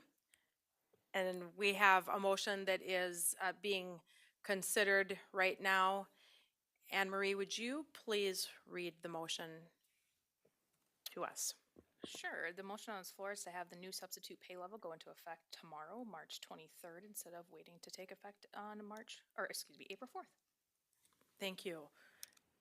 We took a break. Dr. Gandhi requested to make a couple of, or to at least make a phone call to inquire to help us make a decision on this motion. Dr. Gandhi, is there information you would like to share? I also was wondering about the ability to make a payment retroactive, similar to what you had prorated, I'm sorry, similar to what Robin said. So Dr. Gandhi, go ahead, and then if anyone else has questions after you. The short answer is, well, yeah, our team will make it happen, and there's no ownership for me. It's really business services, HR, and IT that would be involved. Just know that when someone receives a phone call from the superintendent in the middle of a school board meeting, knowing that something might take board action, they're not going to tell you all the different challenges and rearranging of their work to make it happen. They will make it happen if that's what's passed. But I don't want to underestimate their work in be able to do that, because we are going through a pretty significant conversion of our HR and accounting software at this time as well. But it is possible, so that is something that they can do. Thank you, Dr. Gandhi. Robin, did you have a question? Okay. Anyone else? Questions, comments? Okay, Anne Marie, go ahead and call the roll, please. Holden, Yes. Johnson, No. Brian Nelson, No. Robin Nelson, Yes. Newman, Yes. Paulson, Yes. Benson, Yes. Gullickson, Yes. Knutson. Yes, motion passes. All right, that completes the report section of our agenda. And now we're on to the consent agenda. Is there a motion for approval of the consent agenda? Robin? I move approval of the consent agenda with the HR addendum. And Second. There's a second by Dr. Newman. All in favor signify by saying yes. Yes. Yes. Opposed, same sign. The consent agenda is passed. We'll go on to the business section of the agenda. There are two items here. The item A is level 3 grievance regarding counselor preparation time. It is memo 98. This is this part of the meeting is a meeting that includes participation with the FEA. So we would welcome you to the podium. Is everything set up, Bill, for their needs? Kim, would you like to go ahead with the information that you wanted to share with us? Kim had mentioned that there was a PowerPoint that she was going to be sharing at the Yeah, this today. is not Welcome. a presentation. It's communication between both of us and the school board. And so on our first slide, I just wanted to review that we did start at the level 2, and that the superintendent or proper assistant shall render a decision in writing to the grievant. And then we moved from there to a level 3. And nowhere in that level does it say that the superintendent should render a decision. So my first question would be, why did the superintendent render a decision to the school board on a level 3 grievance? Thank you, Kim. Is there information for the answer to that question? Dr. Gandhi? Rupak, if you want me to answer that, I can. Tara, thank you for reminding us that you are on the phone. Hi. So, I think. I am. Okay, Tara, we like to hear your voice. It is really, really loud right now. Is it on? Yes, we're going to have Bill Westrick adjust the sound in the boardroom, and then we'll get on to the conversation. So hold one second. Madam please. President? Yes, Kim, go ahead. I guess I'm looking for an answer from the school board. So the level 3 is with the school board, and this meeting is with the school board. Okay, thank you, So I Kim. will be looking for an answer from one of you, or else Madam President. That's perfectly fine. Is there anyone from the board that has information to this question? Why did the superintendent render a decision to the school board on a level 3 grievance? No, and this is Tara, so I know my voice is really loud, so if it is still loud, I just want to clarify that the I know, memo that Tara, you but have you're in not a front of board you that member. Kim, But I am the, hold one second here, please. It might be a little bit difficult to navigate this meeting because Tara is on the phone, so just we're looking for, I will ask for a little bit of patience and grace in trying to do that. Tara, as the board's general counsel, also is able to provide information regarding the questions that are being asked. So Tara, feel free to go ahead. thank you. So the thing that I would provide to you is that the memo that you have in front of you from RUPOC and myself is not a decision by the superintendent. It's a memo from myself and RUPOC essentially outlining the legal analysis and providing you guidance as to my legal position and my legal opinion on this matter. It's not a decision. Yeah, thank you, Tara. That's how I read this as well, is that this is information provided to us, to the Board of Education, from Dr. Gandhi and from Tara Brandner to help us guide our decisions and our conversations today. Someone else had their hand up. Was there another board member that had a hand up? Dr. Gandhi, go ahead. Yeah, I think to that question, and then maybe even any other questions, I believe this has been communicated with the board and the FEA in the past as well. We encouraged filing of this grievance because grievance don't have to be contentious. There's grievance that can be because of inapplicability of a contract or a contract violation, or there can be a grievance filed because of interpretation. And this is a difference in interpretation, but we as administration want to know what the appropriate answer is. We'll give you our side or our analysis of it. We welcome this grievance. So I never viewed the memo from Tara and I to really be a resolution because this is at the school board level. It's not for us to decide. It's going to take board action for that to happen. Seth, go ahead. Was on. I was a little confused on your question too, Kim, because what stood out to me in the memo that we received was, therefore, the question before the Board of Education of the City of Fargo was not whether school counselors.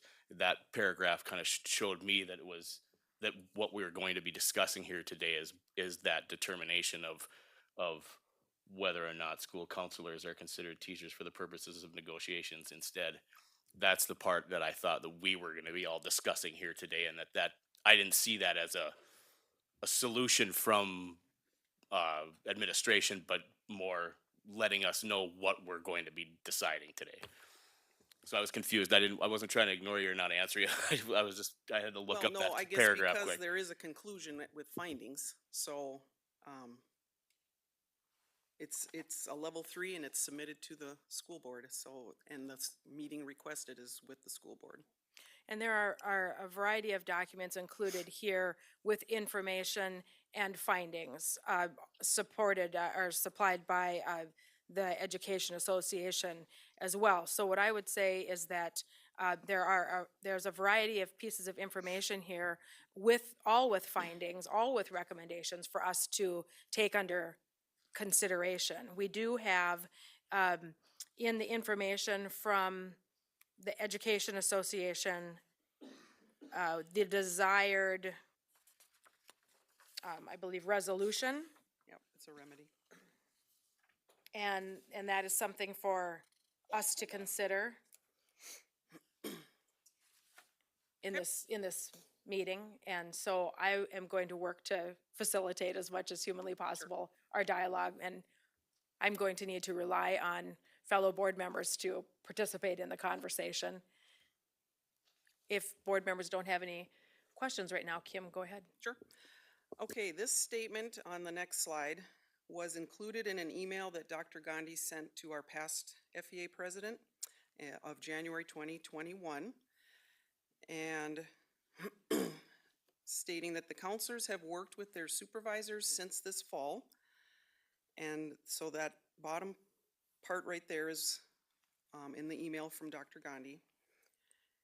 And then he states, if FEA wants to meet with cabinet members, I ask that the topic be specific to contract issues and follow the grievance process outlined in the contract.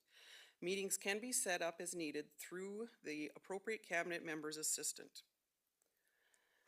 Prior to this email, FEA and administration tried to work through many issues and concerns at our monthly meetings. This is why we are here today. So who is a teacher in North Dakota? Per the state law, North Dakota Century Code 15-16-01, teacher means a public employee licensed to teach by Education and Standards and Practices Board, or approved to teach by the Education Standards and Practices Board and employed as a classroom teacher.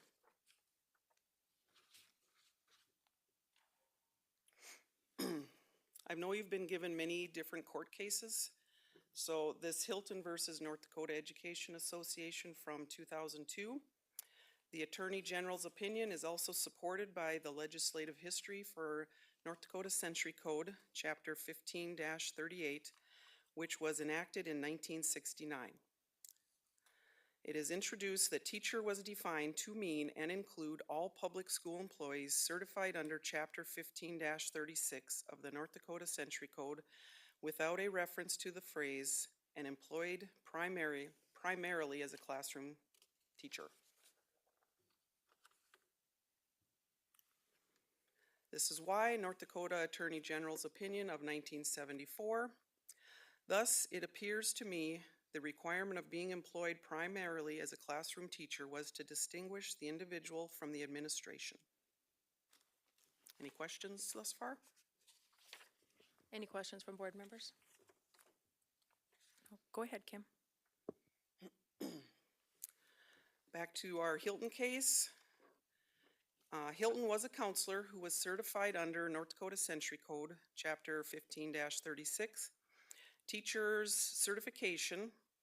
He has not claimed he devoted any time to administration duties. Hilton therefore was a teacher for purposes of the teacher's representation and negotiation law. And we conclude the trial court correctly, deciding Hilton was a member of the CEA Appropriate Negotiations Unit. Because he was a member of the CEA Appropriate Negotiating Unit, he was bound under North Dakota Century Code by the negotiated agreement between the CEA Appropriate Negotiating Unit and that school district.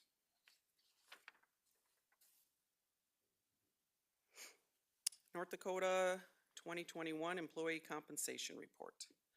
Licensed staff employee compensation data are presented according to teacher and administrator categories. These are defined in North Dakota Century Code 15.1-02-13.6.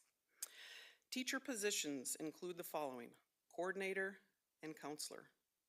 They are all considered teachers.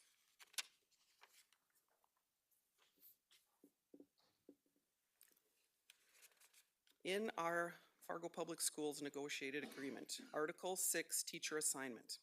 Letter F, preparation and planning time. 1. The terms planning time and preparation period shall mean time within the student contract day set aside for tasks to be determined by the teacher. B. All non-classroom elementary teachers, for example, music, art, physical education, special education, librarians, reading, math specialists, and speech pathologists shall be provided with relief and preparation time on the same basis as classroom elementary teachers. 5. Teachers in non-traditional settings, for example, Dakota High, Explorer Academy, and Virtual Academy, shall be provided with relief and preparation time on a similar basis as teachers in a traditional setting.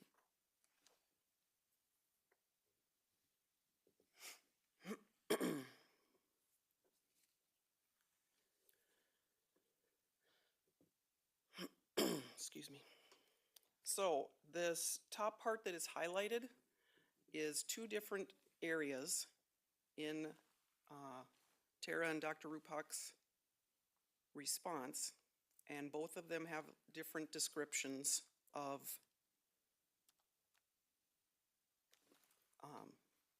prep and planning time. Also, I wanted to make note that it states Article 1 and it should be Article 6.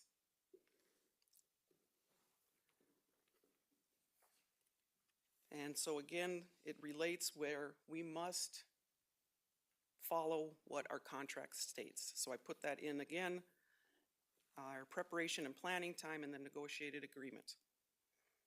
It doesn't say that we need a classroom to get prep and planning. Our speech language pathologists have an office.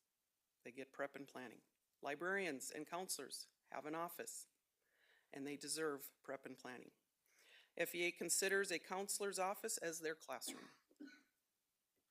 Job descriptions that are in Article 6 versus the negotiated agreement, it supersedes the job descriptions, our negotiated agreement.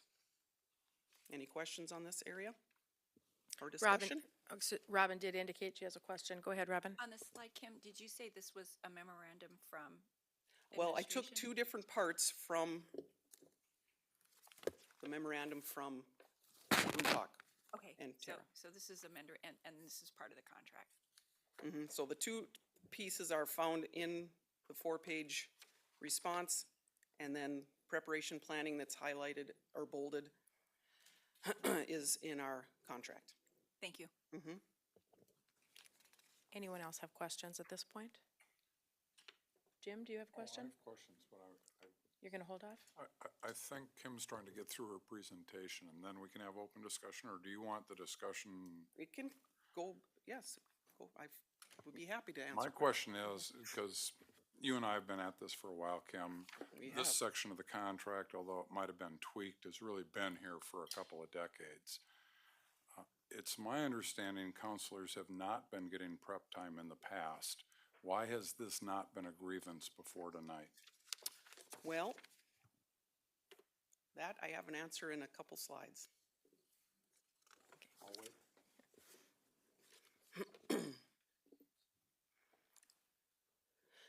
On our next slide, language does not define non-classroom. Language provides examples of non-classrooms. So, however, the contractual language is ambiguous, and administration does not believe it was the intent of the parties to include school counselors within the meaning of non-classroom teachers. The plain language, this is from, again, the memorandum, states that all non-classroom teachers shall be provided with relief and preparation time. In the same sentence, the language further defines non-classroom teachers by providing a list of roles: music, art, physical education, special education, librarians, reading, math specialists, and speech pathologists. FEA brought prep and planning language to the table. FEA does not believe the intent was to include all teachers in prep time, which is why the EG was used to ensure no one was left out.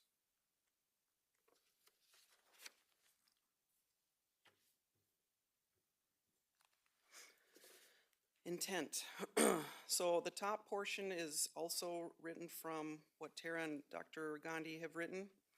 And then if you look at the intent of the negotiated agreement, contract interpretation to give effect to mutual intention, a contract must be so interpreted as to give effect to the mutual intention of the parties as it existed at the time of contracting. The intention of FEA to add language to the negotiated agreement was to ensure every teacher would receive prep time. Since majority of cabinet and legal counsel were not a part of the negotiation session, they would not be aware of our intent. To this day, even with this language in our negotiated agreement, many teachers are still not receiving their prep or even a lunch.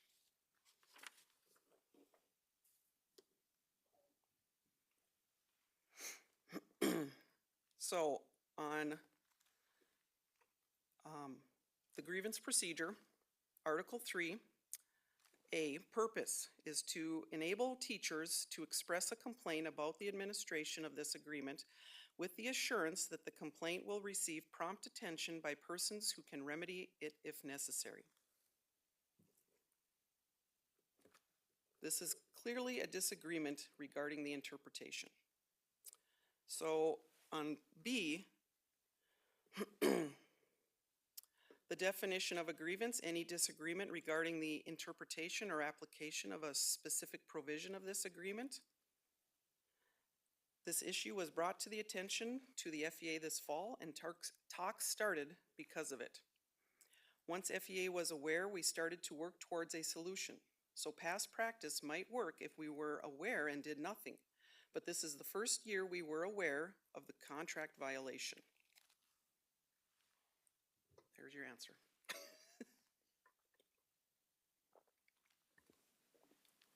Jim, do you have anything else? That's your entire answer to my question, Kim. For the last 20 years, no counselors brought this up before this year. Well, I do believe it's been brought up, but with COVID and the different things going on, it's just been increasing to their duties where they don't even hardly have time to use the bathroom. Thank you.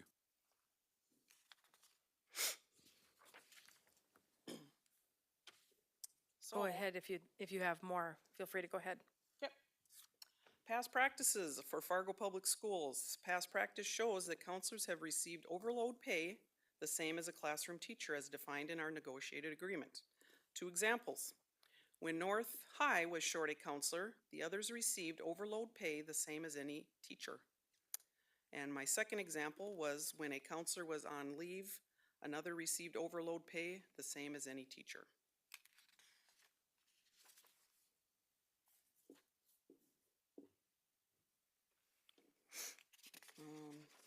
I just have one other thing before the remedy. I'm gonna just see if there's. So I am not sure if you were able to read the court case, Wally Mutual Insurance Company versus Sweeney. That was at the end of Dr. Gandhi's memorandum. And I'm wondering if you believe that this belongs with this grievance, if anyone's had the chance to read that.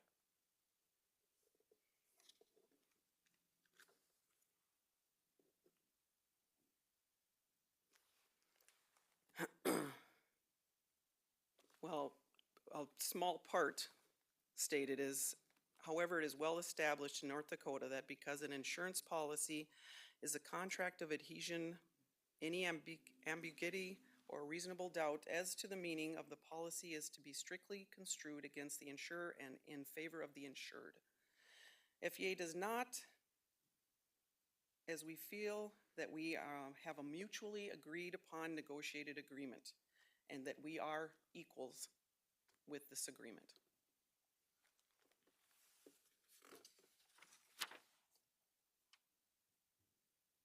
And our remedy to this problem, that all counselors get preparation and planning time as outlined in our negotiated agreement under Article 6, teacher assignment.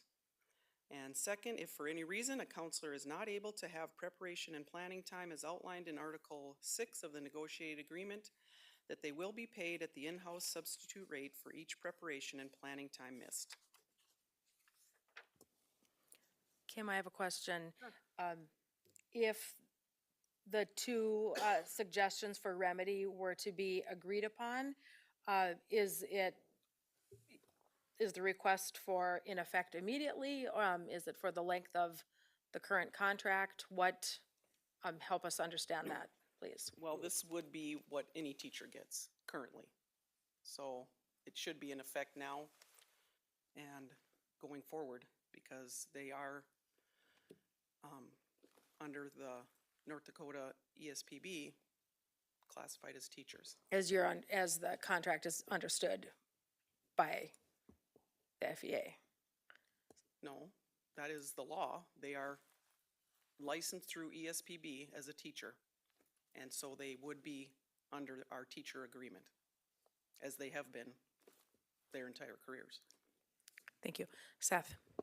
Also assume, and I hate to assume, but I feel like I can in this instance, that if we were to adopt this remedy, regardless, I feel that there would probably come some contract wording happening in negotiations, given the fact that we do have obviously some ambiguity in the wording. So I could foresee that happening. I'm not a wizard, but I'm gonna guess that could happen. Brian? I guess I would ask you if we was to adopt something like this with the planning time and preparation time, you would be probably seeking all the time that they never got prior to from tonight forward. Those are my two remedies are listed on your screen. So Brian, what you're saying may not necessarily be accurate, is my interpretation. That it's from this point forward. I haven't heard that request. I didn't hear anything. Right. It could be. I think or you're just may looking for not be. clarification. That's Right. what I was following up on your question. Right. Robin? We're seeking clarification in the contract, and either we agree with what the contract says and we need to follow the contract, and quite frankly, if anybody signed a contract, it would have to be retroactive to the time they sent it or signed it. At least that's how I see contracts. So if this were to be the solution, we're legally obligated to, if that's the interpretation and we interpreted it that, if we decide tonight, for whatever reason it was brought to the board, if we decide tonight that we were misinterpreting the contract, we need to make good on the contract that was already signed, in my opinion. And I would expect that would be a legal consideration. Now, I don't know where this is going to end up because there's a lot to read here, and I did read it, but at least that's how I see it. I think the thing that I would tell you as far as back pay is when we spoke with the counselors, one of the things that they were saying is it's not that they don't have that number of prep time minutes in their day. It's just that they're not during a specific period of time. So if that's the route we're going, if this board goes forward and says, hey, they're entitled to prep time, there is no definitive definition of prep time has to be a specific period of, I mean, I kind of struggle with the idea that counselors don't have those minutes within their days when they've admitted that they do. Their schedules just aren't structured like teachers. And so their minutes are going to be, I have 25 minutes before this meeting, and then I have 15 minutes here, and then later in the afternoon, I have 45 minutes. So they're saying they're getting time. It's just not that set period. The other thing that I would say is if you want to read the plain language of the contract, counselor schedules then need to be booked into periods because the contract says they have 5 teaching periods if they're at the middle school and the high school level. And so the question then becomes, are we going to require them to teach for 5 periods at the middle school and the high school level? Thank you, Tara. Brian, did you have an additional comment? Yeah, I just know that this is a contract between the board and the teachers, and it's Dr. Gandhi is just administering it. And I noticed the cases that you brought up for a teacher they're all associated with money, compensation. No. You know, like the definition of teacher and compensation. I guess I might disagree with you. I would say that that is my proof to you that they are under the teacher contract, so they should get all of the aspects of the contract, not just negotiated salaries. Yeah, I'm not looking for you to agree with me or disagree. That was an observation that I noticed. I guess, and one other thing on Exhibit A from Dr. Gross, when we see that it says counselors should work with their principals to get a duty-free lunch, that's the bare minimum we can give our counselors who have severe kids they might be working with, meeting with parents, helping act as administrators. And then for the second part to say if emergencies arise and they must help out as any teacher in our district would, that then they could try to get their lunch sometime later the day or later in the week. I'm not sure how many of you work with no lunch, but that seems a big ask to me.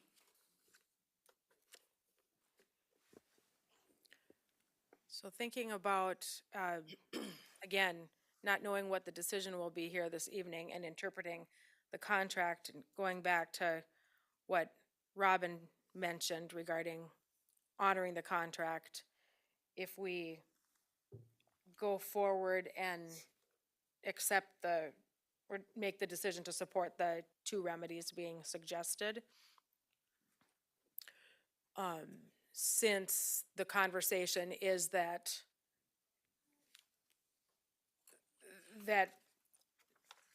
for example, number one, all counselors get preparation and planning time as outlined in the negotiated agreement under Article 6, teacher assignment. If we're assuming that that's not happening, just for discussion, and then we decide to support that, I'm wondering, and immediately, for example, right?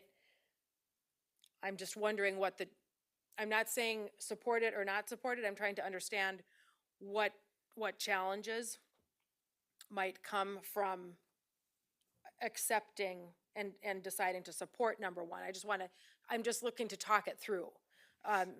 You know, in terms of if an immediate decision is made, what happens then as a result of, you know, moving forward and doing the work that needs to happen within the school district? Robin and Nikki. This is a tough issue. So thank you for asking for the question, because again, I don't think this is contentious. We need to understand it together. And applying the contract and do that fairly and equally. So what I would like to know is, how do we define preparation and planning time? Is it scheduled the same time every day? And if they miss that time, then they would be given other pay? I mean, for just due to the nuances and the nature of being a counselor, whether that is, you know, mental health counseling or career counseling, those are a little bit Teachers' planning time is always the same. That's It can be. well, so we have a model then to follow. Because sure. I don't think anybody's arguing that counselors aren't considered teachers under the contract, but how do we apply the contract? And that's the sticky part here. At least that's how I am seeing it. Well, and I do want to clarify, for purposes of the memo that I provided, it has never been my legal opinion that counselors are not considered classroom teachers as defined by Century Code or the Attorney General opinion or the Hilton case. The problem in this scenario is that although they're counselors covered by the contract, certain contract provisions don't specifically apply to them. And one of those contract provisions is also regarding grading. Another one is preparation and planning time. And the reason preparation and planning time does not apply to counselors is because it's divided into, so let's take the elementary category. So we have two categories, elementary and then secondary and high school. When we look at elementary, preparation and planning is divided into two categories where we say classroom teachers have prep time at this time. So then we go and we say more in the contract and we say classroom teachers are going to have it while their kids are at music, physical education, and art. So the plain language of the contract clearly says that they're not considered classroom teachers in this section because they don't have a classroom of students going to music, physical education, or art. So then classroom teachers would have to fall under that second section, which says all non-classroom teachers. And the problem with saying, hey, they're categorized under this section is the language. So the language in the classroom says, or in this section says, all non-classroom teachers. That would make you think the idea was to say, hey, everyone else not covered under classroom teachers is covered here. The problem is then the plain language goes in and it provides an example. So now we have a list of examples of specific positions that are going to receive prep time. When we have that language, it creates ambiguity because the first half of the sentence and the second half of the sentence inherently conflict with one another. So now we have to say, okay, who gets prep time under this non-classroom teacher section? And because we provided a list, we have to look at those positions that are provided in that list, and contract interpretation and contract law says we have to say people who, we're going to go by the mutual intent of the parties. What did the parties mean? In this situation, we don't know what the parties meant because we do not agree with the FBA on our position. So then we go to the next step and we say, okay, if the parties don't agree, we go to extrinsic evidence. And what we're saying is, well, in the past, or school counselors have never had prep time. It's never been an issue until this year. Nobody said during the past contract negotiations that they're not receiving it, even though they're contractually obligated to have it. So past practice of the parties is that they've never had it. Then when we look further and we say, okay, what of all these roles? So we have a list of things. Let's look at all these roles. Music, art, physical education, they're providing structured education to students during periods of time. Now, counselors are going to be different, and that's not to minimize their role in any sense. They play an incredible role in our school system, and so I don't want my comments to be taken as anything other than that. The problem or the difference is that school counselors have a much more autonomous schedule. It's similar to an administrator where we have we schedule our meetings with students. They may schedule their meetings with students. They may have an emergency come up. They may go teach in a classroom for a few minutes, but then they're going to come back and they have the autonomy to fluctuate their schedules. That's not the same as music, art, physical education, and special education. They're subject to structures based on student schedules. And so we aren't saying school counselors are not counselors or are not teachers. We're saying they are classroom teachers. Unfortunately, the way this contract was written, they are not covered by this negotiated agreement. And if we go down the route to say that they are, then we have to say everything else follows suit. So if we go down the route and say, hey, they're classroom teachers, what that means for middle school and high school high school counselors is that they will now be subject to the 5 periods of teaching. And that's not how our counselor schedules work. Thank you, Tara. Kim, I know you had your hand up, so go ahead. And then I think some other board members had questions. Oh, go ahead. I think there's a couple things Jim had mentioned about past practice, and it's been language of 20 years or something like that. But I think we forgot that preparation time was not in our contract 20 years ago. I think elementary part went in about 4, 5, maybe 6 years ago at the most. And then the high school part was added I think just 2 sessions ago. So it's been less than 5 or 6 years since this language has been in our contract. So even if it has been an issue prior to that, it was never written down in stone in a negotiated agreement in the past. And so since then, I think that's why it's come up to an issue as of right now, because it's now actually in our contract, negotiated agreement. And I think this listing right now, I think we've all decided that counselors are teachers, right? I think we all mutually agree upon that. So in our negotiated agreement, you're either a teacher or a non-classroom teacher. There's 2 options. It's teacher in the classroom or non-classroom. And now we're trying to assume things that, well, they don't do this, they don't do this, they don't do this. But they have their own office, like Kim already mentioned. So I think we have a decision to say, are they a teacher in the classroom or a non-classroom teacher? We already decided they are a teacher. So at this point, I don't think it matters. No point in our contract does it say, well, they're not a teacher because of this or because of this. So I think the last slide too will say more too. But I think that's what we have to decide is there's only 2 options in our negotiated agreement, if they're a classroom teacher or not. So. Board members, Jim? Yeah, and I'm not sure I heard this correct. Tara, correct me if I'm wrong. And obviously, Kim, feel free to share what you know. But I think I heard Tara share that counselors actually are getting their prep time. It just happens throughout the course of their day. So if that is what I heard you say, Tara, and that is correct, what is the grievance that we're being presented with? Because they are not getting it, all of them. All of them are not getting it, and all of them are not getting it every day. Do we know how many are and how many aren't? I don't know. Does that matter? Don't we all deserve our prep? Well, and I guess I'm also my point is I'm trying to figure out why some do have it and some don't, Kim. Well, school size for one. And what's the difference in their work schedule between Number those of that do students. and those that don't? Just like Missy told me today that we're hiring 3.5 more counselors because our elementary schools are so large.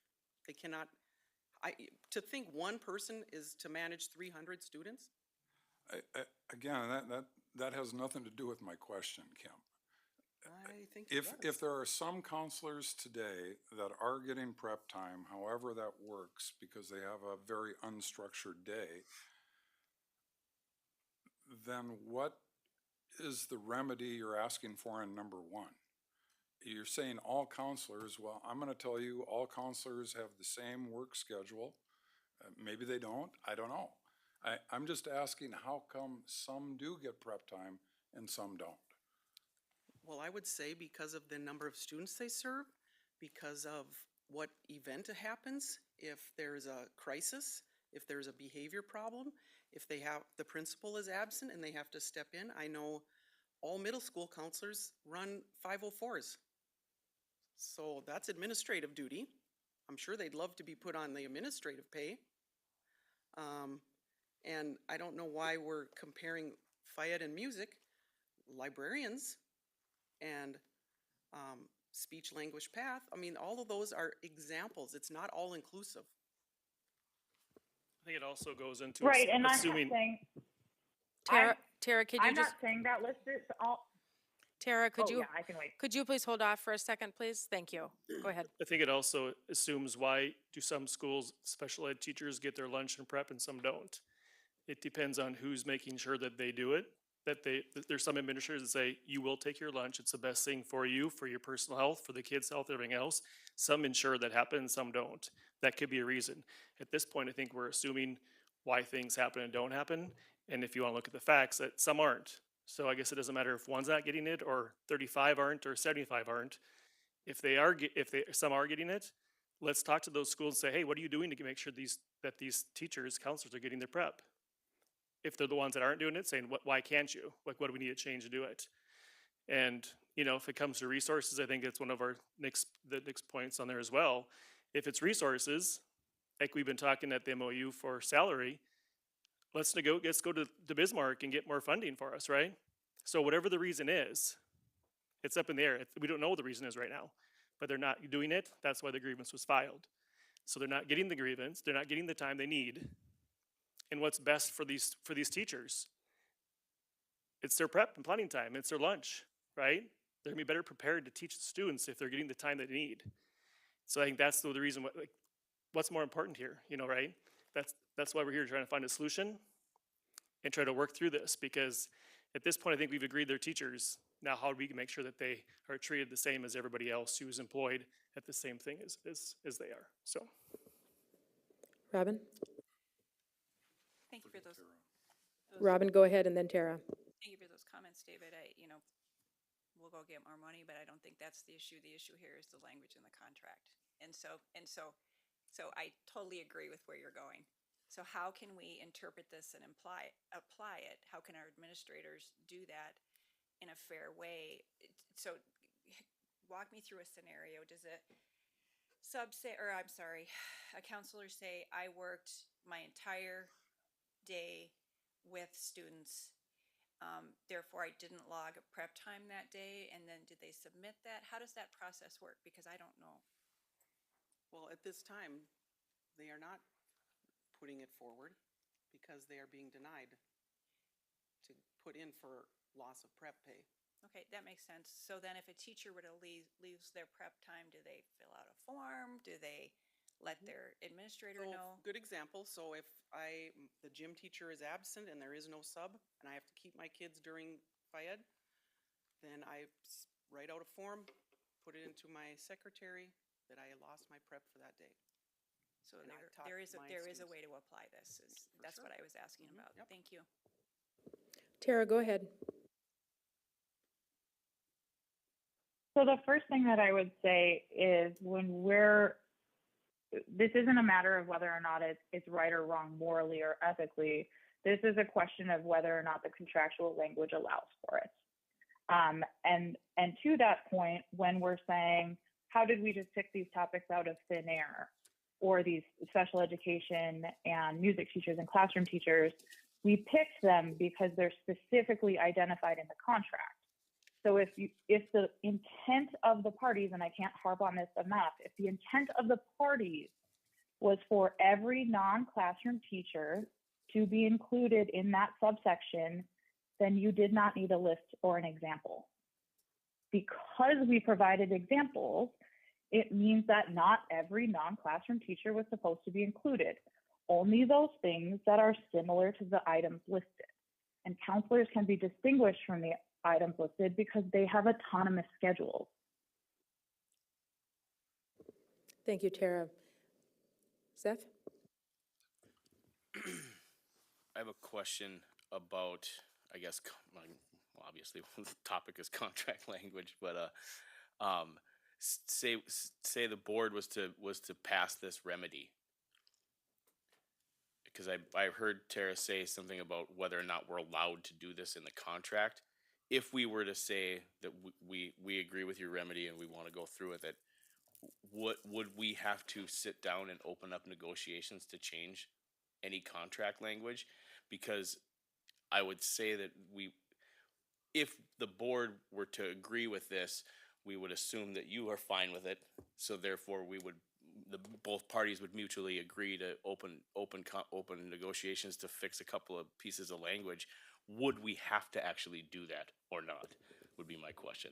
Is that your question to Tara? Well, just because of Tara's comment of saying what we can and cannot do within the contract, so that brings up that question to me, I guess.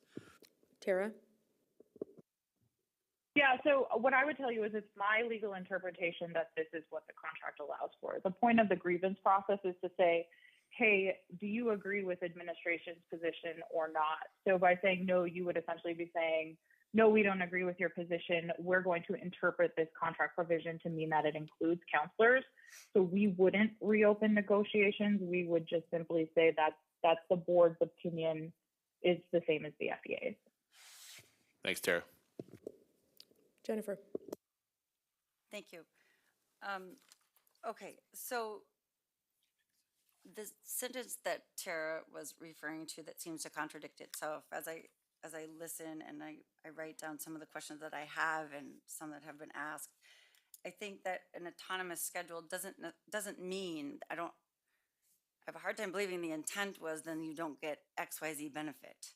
And so if we hear that our counselors some are getting the prep time and some aren't, my question really, which has been discussed or thrown out there, is the desire for it to be a block time. And what I'm hearing is that's a challenging, that would be a challenge to accommodate just based on the nature of this position and the needs, meeting the needs of the children. And so really, if we can identify or be okay with part of that solution being in terms of mutually agreed upon, that is an entitled time, but maybe not a blocked period of time, if a counselor would agree that that would allow for them to have adequate time to do the things that they need, or if it really is important for it to be 45 minutes of structure time always the same.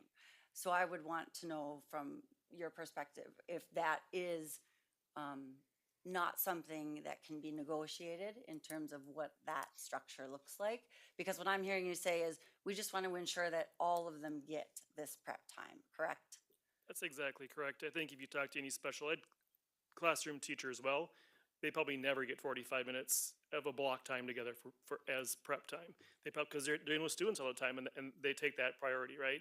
So the same thing. It's just ensuring that they are guaranteed the same amount of time as any other classroom teacher or any other teacher in the district has. So it's it's 200 minutes or whatever the defined is in the negotiated agreement. And then if I may follow up too, within their job description, can someone tell me what are the requirements under the job description or requirements of a school counselor in terms of education, classroom time, or curriculum that they bring into the classroom? Because I do know that counselors come in and talk to classes periodically, so I'm only assuming that that is somewhere written out, that it's a part of the requirement of their job duties. And so I'm just sort of curious what that looks like.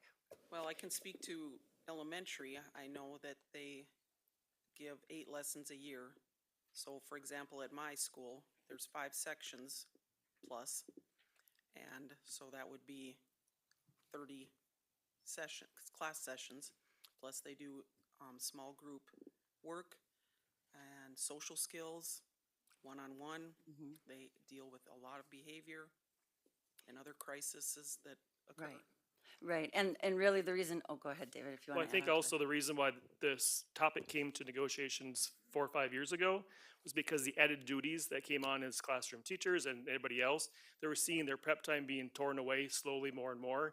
And I think now it finally hit the counselors as well. They're being asked at the high school to supervise like testing and doing 504s and being administrator duties when that's not their role, necessarily their role. And so that's why, again, this is more and more duties are being added onto the staff that aren't being compensated for, or they're losing their prep time or lunchtime over. And so that is, again, the reason why the intent of the language in the negotiated agreement was for that purpose, to ensure they had prep time, because we know the duty is continually to be added on, more things added to their plate. Nothing's taken away. So what gets cut? Lunch and prep, right? Because that's what your free time is. So we want to ensure that everybody has that time, because I think we all found out in the last year or so with mental health, with issues with everybody staying in the profession, hopefully, is they need the time to recharge, regain energy, and do their best. And even if it doesn't matter what role you play in the district, if you're any role, it's so important for them to have this time, if it's even, just to plan or just for themselves to get ready for the next class or next session or life, so. Yeah. And that's kind of where I was going with that, so thank you for adding that on, because I'm thinking in their core duties, if that is defined as being done within 5 periods, but it doesn't look like it's structured the same way as a teacher, it's still duties that are required by a counselor. So if those are being eroded and taken away, and they are no longer able to sort of perform those for this reason, that's why I was asking, like, how are we defining their current duties they're responsible for doing? It might not look like a 45-minute, one period for 45 minutes in a, 5 Right. times in a row. It looks different, and we're defining it differently, much like we would define prep time as needing to be more, not as structured, correct? Not always the same time, not always 45 minutes, but that they're getting it. Right. Because And- it's an important duty to be able to effectively do their job, is what you're saying. Yes, and preferably in larger chunks, right? Because Yeah. if 5 minutes here, what Yeah. kind of happens potentially now? But to go along with that as well, he had mentioned something else, I just forgot. Sorry. I don't remember what it was now. Let me It'll think come about it, back and to I'll you. come back. Yeah. Thank Is you. it okay if I go to Brian and then Dr. Gandhi, and let us know when you remember your thought? We'll go back to you. Go ahead, Brian. Jennifer, Exhibit D on page 41 explains those duties of the counselor. Right, I- but I do remember now. That's job description. So it looks good on paper, right? Your job description. Yes. But how many job descriptions actually show, oh, you had a kid, Right. do this, or a parent call, or this happened? The job duties, it looks really good here, but you can add probably 55 more things onto the day that happen. That's not on here. Yes, to be hired, this is what you're required to do, but I guarantee you, that's like any other job, your duties are a lot more than what this paper says. exactly, Brian. And it says other duties may be assigned. I do feel like we do need to come up with some kind of a decision this evening. The memo illustrates that the board does need to render a decision in writing by tomorrow, which is March 23rd. So we need to render some sort of a decision. So just, keep that in mind as we're having our conversations. And I'm wondering, and I know, Dr. Gandhi, you have something that you want to say, but I'm wondering where the board is on the discussion regarding non-classroom elementary teachers, and we have the examples that are listed here: music, art, physical education, special education librarians, reading, math specialists, speech pathologists. Those, I see that in parentheses as examples. Perhaps not an exhaustive list. Now, I might be wrong, that's my thought now. And I did not I haven't sat on negotiations during my time on the board. I've observed a lot of negotiation sessions. Obviously have been involved in approving the contract as a member of the board. And so I'm curious, I think that in order for us to come to a decision this evening, we're going to need to figure out how we read that part that's in parentheses. Is that an exhaustive list? Or is it truly examples with possibly other types of work, other staff members such as counselors? Is that also included there? Because that will have an impact on our decision. And we also may need to decide on if we do decide that this is not an exhaustive list, that it includes counselors, I would also ask the board if we need to take additional steps to work on the contract more. And just being a part of that discussion when this was in the contract, because I was a negotiator at that time, I guarantee you we didn't bring language to exclude counselors. That's why we did EG, because it includes everyone. That's an example. There's no way we'd have brought language to the table, because we brought the language. It was FEA's language to the table, and there was no way the intent was to exclude anyone from it, which is why that's EG is in there. So it includes everyone who is considered a teacher in the state of North Dakota. Yeah, thank you. Dr. Gandhi. Can I? Tara, hold on one second, please. Dr. Gandhi. I appreciate this conversation, and like I've shared before, administration wanted this conversation to happen at the board level because it is an interpretation of contract. The issue, so I'm going to just kind of point out, I think Mr. Marquardt had shared that there's no question about whether or not counselors are teachers. I would disagree. I think administration's position, counselors are teachers for the purposes of negotiation. The issue is not really just limited to the one provision about prep time. It is limited to who has the autonomy to determine that when you have a role that it represents a position that can be a teacher for the purposes of negotiation, who determines what provisions of the contract apply to that role or not. If that person is on a different job description, they have a different professional organization for those other purposes. So the remedy provided by FEA, there is no problem with administration wanting to ensure that our counselors get their time, that they get their lunch. Our difference in interpretation is that we don't call it prep time, we call it indirect services, as outlined by the American School Counselors Association. And there's a difference between prep time and indirect services, because indirect services, as you see in your board packet, is unique to the role of a counselor. Now, the issue is not just about this interpretation for this one provision. The issue is if you were to say unilaterally that anyone represented by the negotiated agreement, regardless of their job description, regardless of their scope of duty, they are entitled to every right, even if it's not applicable, that's provided to teachers in the negotiated agreement, then unfortunately that's going to open up a whole bunch of other things for counselors. Robin asked a question earlier about then how would we administer it? Then we would have to schedule 5 periods a day for secondary counselors up to the same class size limits to provide counseling services. Now that's not effective for students at the same level as instruction is. For elementary counselors, then that would mean recess applies because the contract says teachers may be assigned to do recess at that rate. So we can't pick and choose what provisions of the contract apply to which individual. Who has the autonomy to make that? Now that's where the conversation rests with the board today. Ultimately, you have two decisions, right? You can say, we'll take the FEA's interpretation and then administration will then apply every provision of the contract to counselors because that will be how we interpret your action. Or if you say no, that doesn't mean that this issue has to end here too. Because if there's uncertainty, you do have a level 4 process that the FEA could utilize that goes to arbitration that has experts in contract law that can provide context, that can read the legal interpretation. So that doesn't mean that the issue is resolved. That just means in a complex issue, then you can hand it over to legal interpretation. So just want to let you know those options. Tara, go ahead, and then Kim. I have nothing to add to that. Okay, go ahead, Kim. I guess I would disagree with Dr. Gandhi because we do not have any of the other non-classroom teachers doing recess. It is only classroom teachers. So no librarian is doing recess, no phy ed or music, no special ed. So should they get less prep as well because they're not doing recess? So I'm just can I clarify baffled now? that, I don't know why we are picking out these counselors. They do so much work and have to handle so much stress of kids that are flailing, and we can't see, oh, well, they get some prep, good enough, because it's 10 minutes here and a 20 minutes here. Some days, none.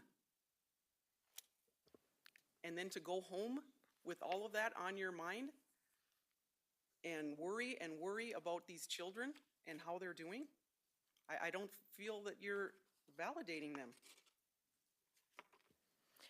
Tara, go ahead. I think the thing that I would say is the word non-classroom teacher is only used in the prep and planning section of the contract. It's not used anywhere else. So instead, they would be considered classroom teachers for every other section. And if the issue here is that counselors have unmanageable schedules, then the options are change the language at negotiations, or we need to move forward to find ways to ensure that we can reduce their workloads in some way. And that was the point of the email that Dr. Gross had sent, was to make sure that principals recognize that their school counselors are going to need to take time within their day, and they need to make sure that they're working with them to provide those indirect services as well. So I feel that speaks to Seth's question. Seth, you were leaning, I think you're talking about language in the contract. Yeah, I was. And sorry. you know, is there, I'm not getting a sense as to how the board is feeling. We're having lots of good conversation. That's good. I hope that we need to get to some kind of a recommendation for moving forward this evening. And of course, we're using the contract as our reference for operating. And lots of the conversation has been, we can do this, we can't do this, it goes this way, it goes that way, because of the language in the contract. Of course, that sets forward, that sets how we operate, right? With this negotiated agreement. Now, there have been times where we have said, we've noticed something in the contract that needs to be addressed, and we're going to address it, and we're going to have a meeting to work on finessing some language to help address the situation. So what I'm wondering is, do we need to do that? Do we need to, is the board sensing that there is the need to, I don't know if it's reopening negotiations, I'm not quite sure what that would be, how that would look, but are we even close to coming to a commonality in thinking? And if we are, is the step to get there a meeting with our negotiations committee, board negotiations committee, and education association? Seth and David. Just a couple of points to go back to the EG. You're totally right. That's not a concrete list. It's just examples given. So for me, counselors are in that list. Just because they're not on the list printed in black and white doesn't mean they're not at list. As far as opening negotiations, I feel like Tara kind of answered my question, because I asked if we were to move forward and accept FEA's remedy, would we have to reopen negotiations? And she said no. So I don't. Now that doesn't mean that, from an earlier point, that in the future we may tackle this at negotiations to make sure that we don't have any more ambiguity in the language. But I mean, I'll take Tara's word for it that we don't have to reopen negotiations if we accept their remedy. I'll just say that I'm completely in support of FEA's remedy on this. The reason I wonder if we would need to is because of some of the other conversation that's happened this evening regarding like specific periods and like how the day is scheduled for counselors. and if that would need to be addressed. David, go ahead. Am I making this too simple? Even the Attorney General has reiterated that counselors are teachers. Is the negotiated agreement an agreement between the teachers and the Board of Education? Yes.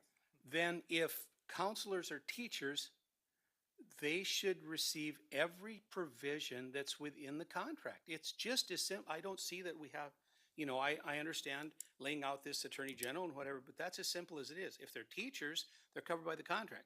Contract says you get duty-free lunch and prep period. I fully support what the FEA is saying.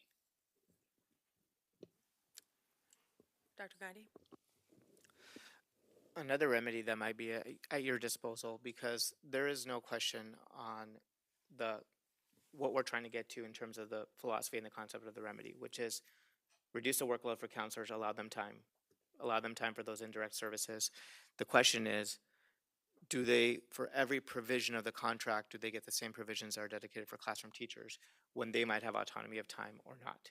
So there's no question about the remedy and what we want to do for counselors. The question is about the term preparation time and then setting the precedence of, does every provision of the contract apply to everyone that can be represented through to teacher negotiations? And that's the difference.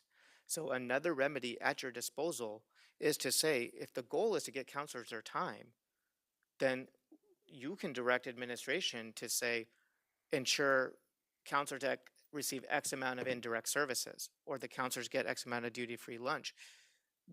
We're not challenging that. We want to be able to get them the time.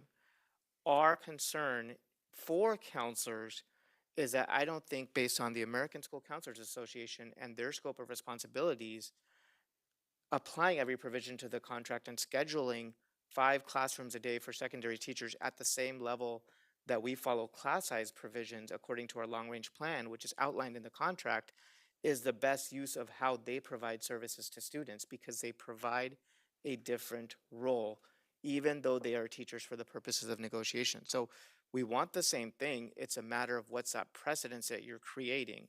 And you can direct us to do that. You can have counselors come to visit with you and say, give us your best schedule of what time you want protected, right? We're talking about protected time.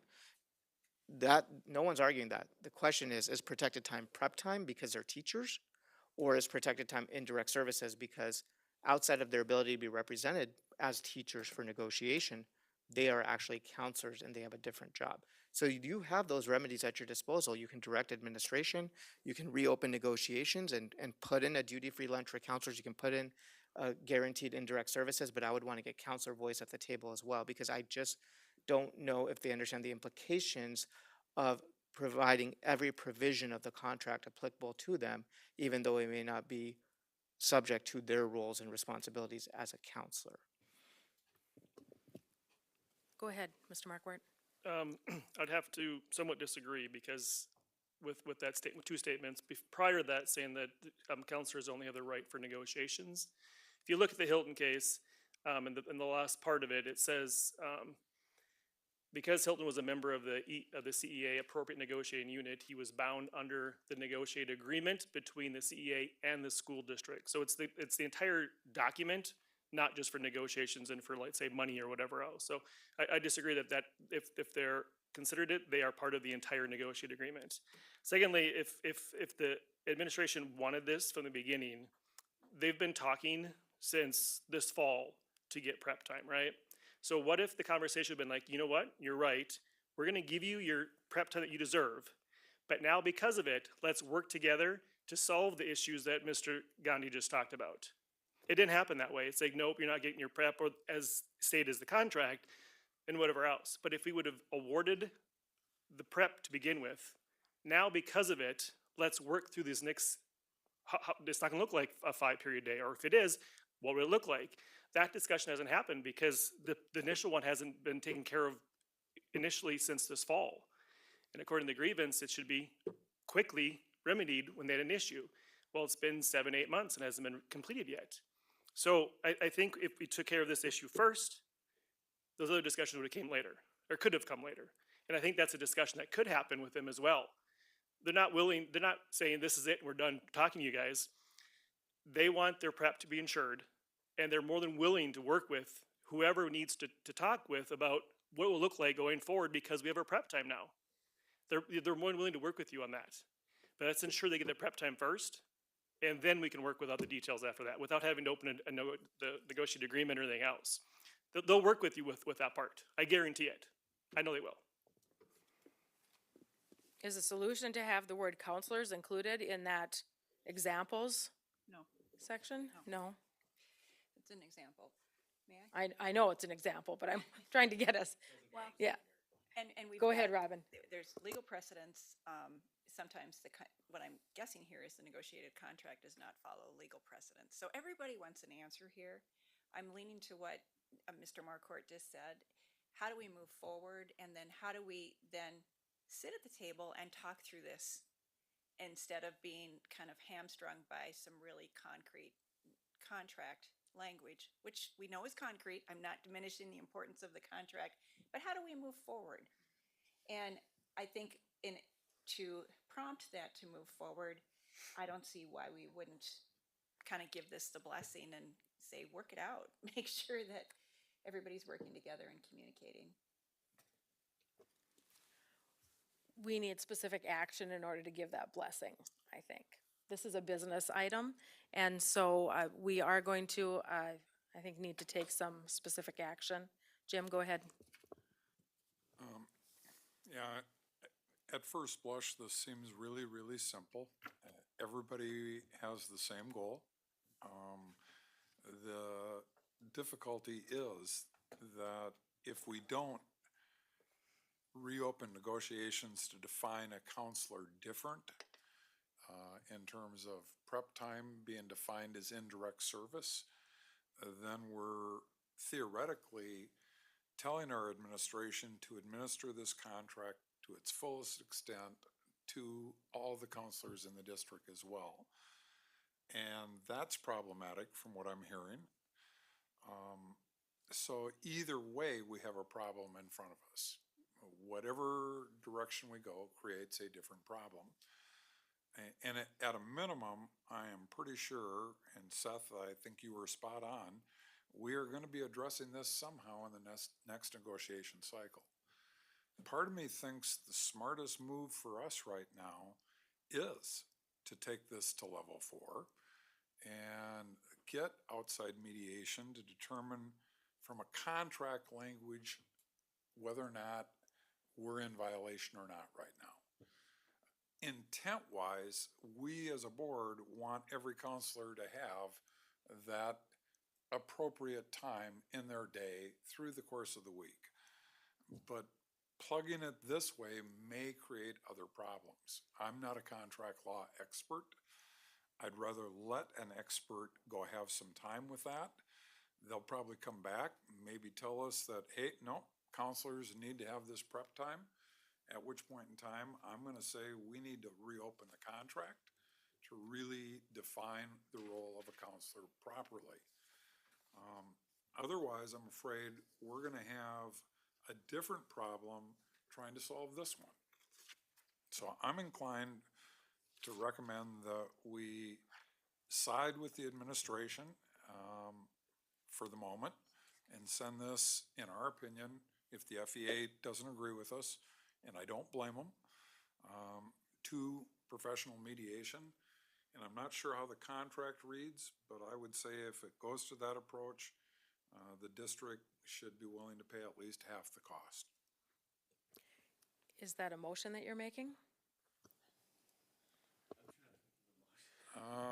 Just, Rebecca, just as. Okay, I Let just me wanted, think about that okay, I before just I'll wanted make to it as a ask, thank you. motion. Okay, so I have a logistical Jim, I'm question. taking that as a comment.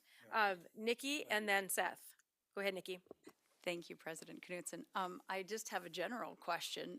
Do we have any idea what any other school districts around us are doing this? Has anybody else resolved this? Do we need to go out and spend money to get this resolved, or? Is there information from administration? Go ahead, Dr. Gandhi. From what we've reached out and looked at, there isn't a counselor across the street that's getting prep time as defined in the contract. And they might have different interpretations of it. Seth, and then, go to Seth, and then Kim and Mr. Markwart. Go Okay, ahead, Seth. obviously this is a business item, so we are gonna be probably looking for a motion here pretty soon, and I'm looking, taking what you were, kind of what you said, Jim. If we were to put a motion, or maybe me, I guess, since I have the mic right now, that we accept this remedy and it fails, then we'd be going to level 4. Is that? Or that's. Yep. Well, yeah, it'd be up to them, yeah, if they wanna pursue it, but that would be the next step. Then, if say I were to make a motion that the Fargo Board of Education accept FEA's remedy, as it's stated, and it fails, then the FEA could go to level 4 or just accept the board's decision. That's my logistical question. Before it, I don't want to make a motion that's going to have odd words in it that the result doesn't make sense. That's kind of where I'm going with it. Level 4 is available as a step. Kim and Dave, go ahead. Well, to the first question about how was prep handled in other districts, we reached out to West Fargo. A lot of their counselors have it as their first, like the first period of the day, kind of up until like 8 until 8:40, kind of roughly, as the students are kind of doing their beginning of the school day kind of things in the classroom. So a lot of them do it that way there. That's the one we reached out to because it's the closest larger district, and we reached out to them. Secondly, if we go to level 4, it's strictly the payment according to the negotiated agreement is stuck with FEA. So I don't know how you could pay half, but you could pay all if you wish. But I think going against, you'd break the negotiated agreement if you paid any part of it. So I think that's a concern, the cost going forward as well. Secondly, with that, we're looking at potentially another 50 days, school year's over with, and what's the solution out of that? We cost a lot of money to do what? And I think we've all tonight agreed that we want this for our counselors at prep time. If nothing happens between now and then, looks like administration was given direction to hopefully find a lunch for the counselors and then some kind of, what is it? Indirect service time. I mean, it doesn't make anything happen. So I think instead of, rather than wasting how many days to get this figured out, I think if you, again, they're getting duties added onto them that's making them not have their prep time as the past. Ensure they get their prep time, open the discussion with these counselors, say, what can we do to help you get your prep time? And maybe they'll change and help feed the negotiations next time. But it needs to be taken care of now because, as you know, there's openings every direction if you can look for it for counselors as well. We don't need to lose anybody over this. We want to ensure that this is done now and open the discussions with them and let's talk and say, okay guys, let's get this solution done before end of the school year so next year we can start off on the right foot and get going. So I would ask you not to go into level 4, but let's solve this tonight and get communications going before the end of the school year. Would discussions look anything like the commissions that we've held to discuss recess and salary? It could, is and that a we possibility? currently have representation, and they were working and meeting with Dr. Gross. So there is a group set, and they know all the details because they've been meeting since last October. David, hand up? I do. It's time we do something in response to what Seth was saying. I make a motion that the Fargo Board of Education accept the remedy outlined by the FEA to the grievance. Is there a second? Second. Okay, seconded by Seth. David, back to you. I think that Seth was correct. We're going to vote, and if we vote to accept it, it's done. And if we vote it down, then it's back in the hands of the FEA. But it's time for us to do something. And then hopefully we'll come to more. There will definitely be more discussion regarding counselors and some of the other things that have been talked about in the future. Pretty sure of it. Thank you, David. Robin, and then Brian. I think this is a way to move forward. Jim, I want to share, I don't agree with one of the words you said and said taking sides with administration, because I don't think this is a matter of taking sides. This is a matter of interpreting the contract. And how do we move forward? We all want to move forward. But I understand we need to do that within the confines of the contract. In the past, when we've run into these things, you bet it's going to be a negotiations item. That's loud and clear. But we need to move forward. And if it hasn't moved forward so far, let's get those wheels turning. Brian? You know, for the teachers and the kids and administration's sake, it would almost be better if we had them try to continue to work what they were doing with Dr. Gross and that group and figure something out that's gonna be meaningful for our kids and so that they win at the end. Jennifer? Thank you. So the question I have is,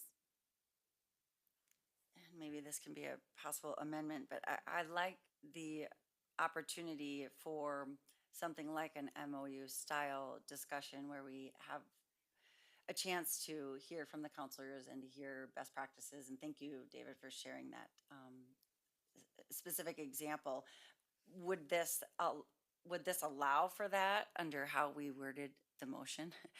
Is that the intent then moving forward? And I guess really my question initially was, would the FEA be on board with just reopening negotiations? Because to me, I think that's really the opportunity to be at the table and have the discussion. And if we're saying that that's the direction that this is going eventually, why not do it now? I mean, and have the conversation and make it, just because we reopen negotiations doesn't mean it needs to be a long process, right? It's just, to me, it says we're opening the conversation between the two parties.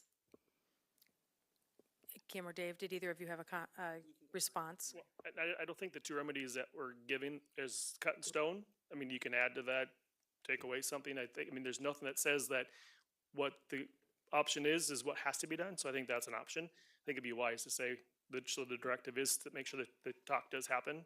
I don't think the decision tonight can make a motion to reopen negotiations. So I think the only vote tonight is to accept it or not, and then move on, you know, what the remedies are going to be going forward. But then negotiations have to be discussion between the outside of this meeting. And then if you have a couple others, but I do want to say my conclusion. Sure. Yeah. Dr. Gandhi, go ahead. I think the only other thing I'd add to your conversation or consideration, I think there's this notion that administration hasn't continued this conversation or done something else. And unfortunately, that's not true. Part of the reason that we're here today is because we have counselors with differing opinions on just the autonomy of their schedule and what they need to do. I think you've seen that in your board packet as well in terms of, is this being represented or not? But the conversation with Dr. Gross, that email that's being referenced, it wasn't from him to principals to say give counselors time. It was actually from Bob, Missy, and myself to all the counselors and the principals, and said, counselors, work with your time. Your principals are entitled to give you this because we recognize the autonomy of their schedule. We wanted to do that. In addition to the meetings that have been referenced already, Jim Keel, who is our administrator over the counselors, continues to facilitate a task force to look at exactly at this. So we have looked at a wide variety of different options as well. So as you consider it, it's not all or none. And I'll go back to it, if you decide not to accept this remedy, and this remedy is solely, it's not about the remedy, it's about defining anyone under the negotiated agreement as a teacher and applying every provision to them. You don't have to do that. You can still direct us to go get counselor input, bring counselors at the next board meeting, send a survey to every counselor to say, what does your ideal schedule look like? There's all of those options that are at your disposal as well, because you have the right to direct administration in what to do.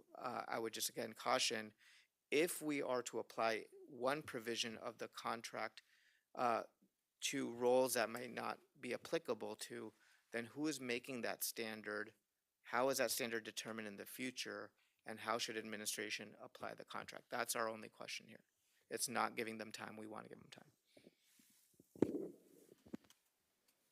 Thank you, Dr. Gandhi. Sure, go And so ahead, David. I think that's what the discussion's all about, right? I think that's to ensure the prep time, and those answers can be answered in that discussion with the counselors. I think they're the ones that will best get that information to you as well. Again, if you do that choice, it prolongs it even longer because it's just gonna go on to the next step to level 4, right? So, again, we're hoping that you decide tonight to stick with level 3 with the remedies, and we can move on going forward, work with our counselors. I would be interested in potentially a third step, which would include something like a commission. Dr. Gandhi, you already said that there's work that's being done to explore it, but that as a board, we officially show support for something similar to a commission. Kim, I know you had some additional comments. Just to say, counselors are bound by our negotiated agreement between FEA and the school board district according to the North Dakota Supreme Court. Our counselors are teachers under North Dakota state law, and every teacher is entitled to preparation and planning time. This will benefit every teacher and student in our district. We've stated our case. Being prepared to provide the best outcomes for our students should be your top priority. If we are short on resources, please legislate for more funding. Counselors are begging for time. They need time. Grant them the time they deserve as educators and as the law states.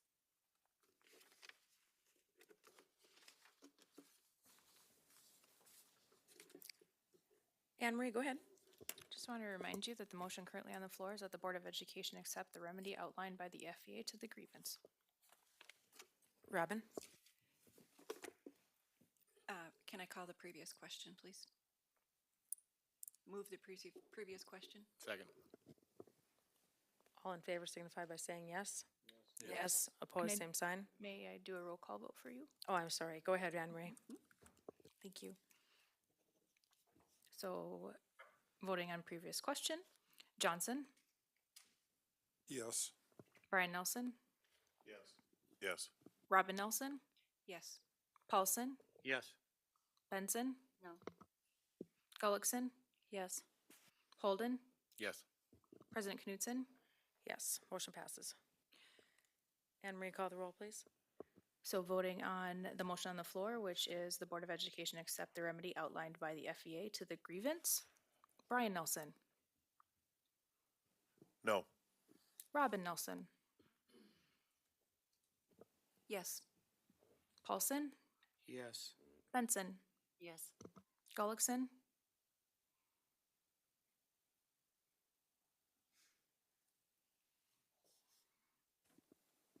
No.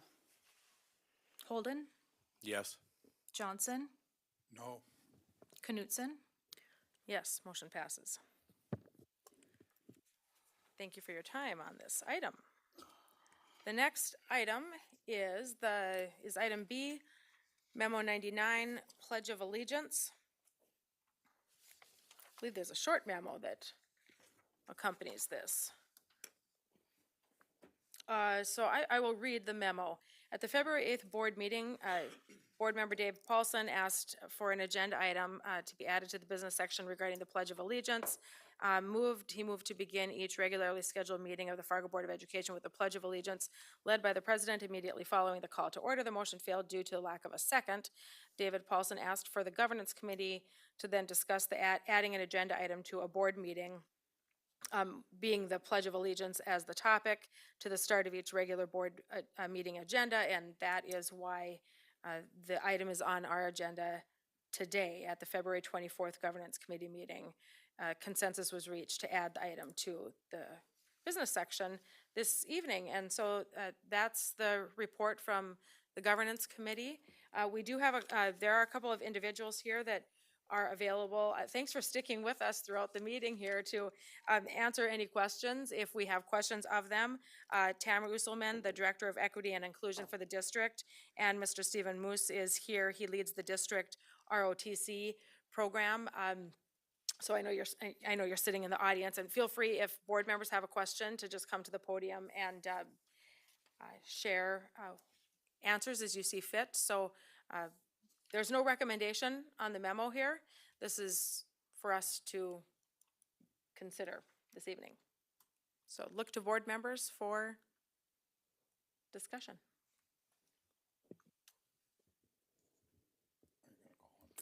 I could call on David?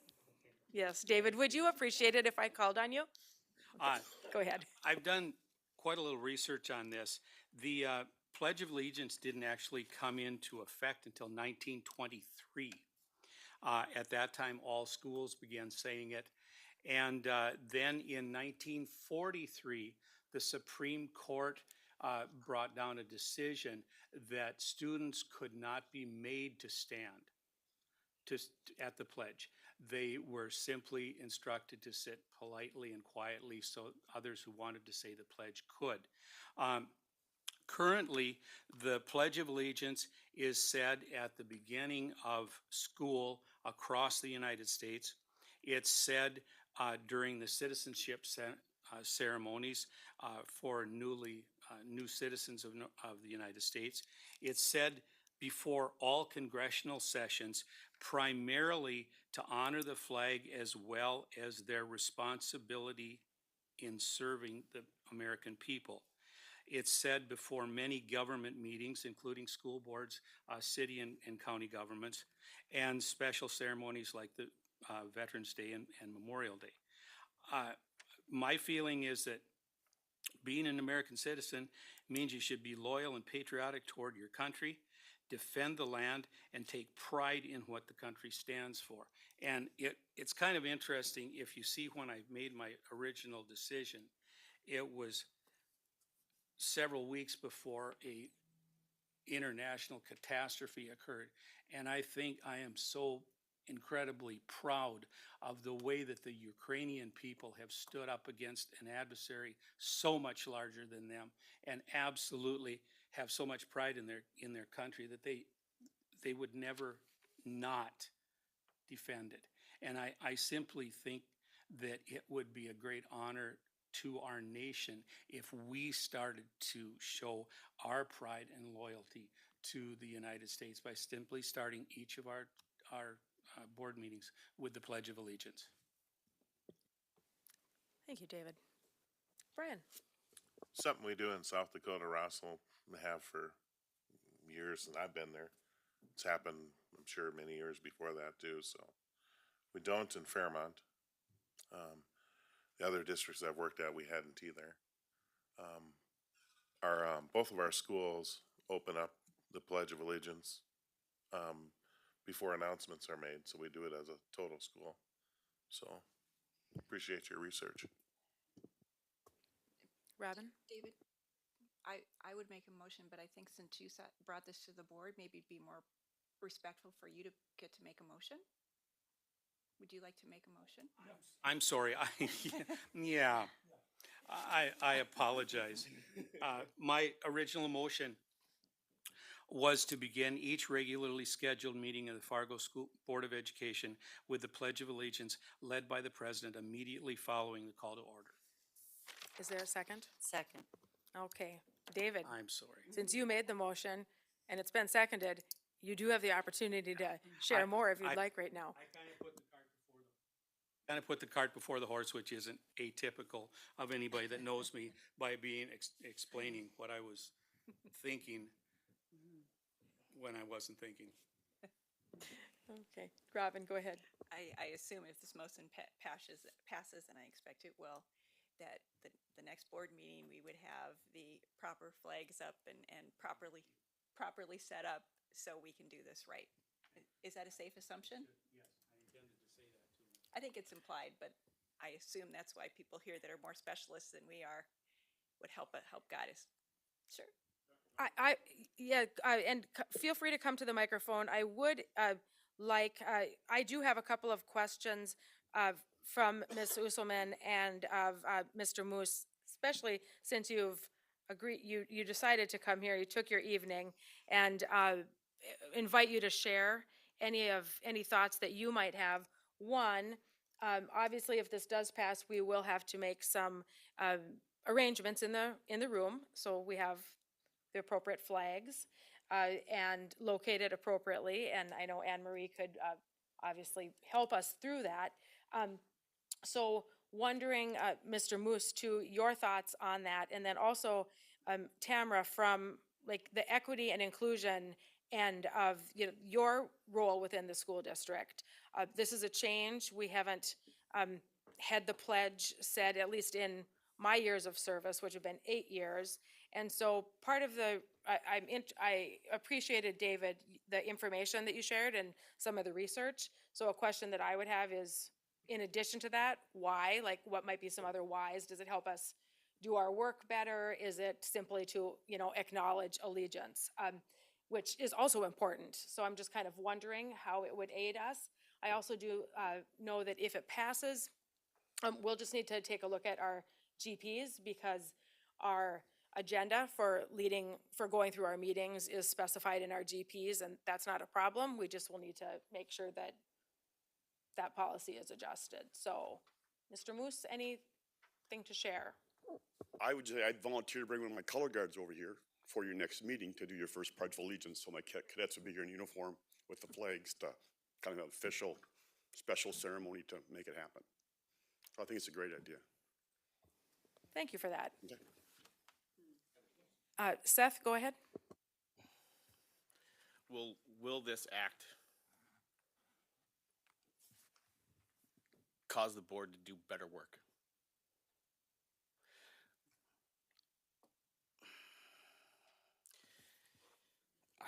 I would answer no.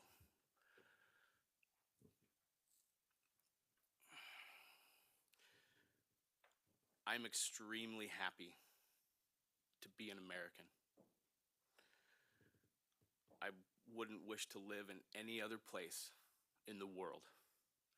And one of the main reasons why I love to be an American is because I get to choose what I say, and I get to choose what I don't say.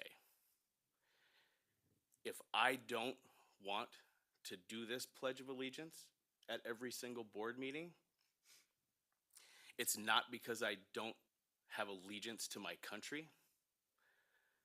It's not because I don't love my country. It is because there are words in the Pledge of Allegiance that I don't think are true. I firmly believe that we, as much as we strive, and we all do as Americans, strive so that every single person in this country has liberty and justice. But the fact of the matter is that not every single person in this country has liberty and has justice. And for me, who does not want to partake in this, as I said, it's not because I don't love my country, and it's not because I am not a patriotic person. It's not because I haven't had family members sacrifice themselves for this country. It's because I feel that us as citizens should be mentors to our country. And our mentors are always hard on us because they want us to do better. And unless we can acknowledge the problems that we have, we won't ever be able to fix them.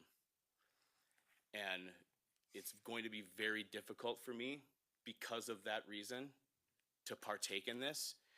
And so and I will also say that I have religious beliefs that go, or lack thereof, that go against what is wording in the Pledge of Allegiance. So I would argue that our work might not get better because of the divisiveness that this could create, because of not every single person wanting to take part in the Pledge of Allegiance.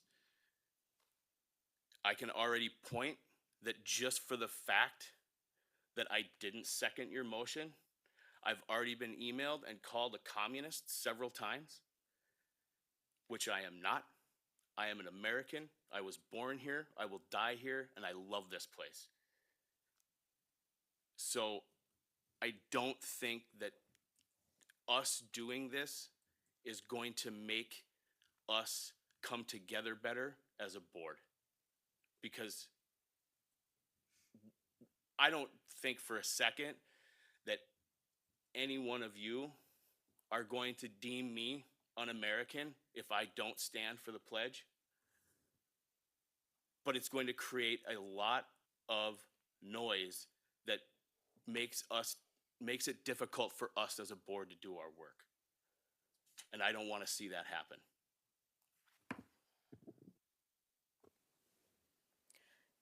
Tamara Usselman, since you took time out of your day from an evening from a diversity, equity, and inclusion end, do you have anything to share on that perspective?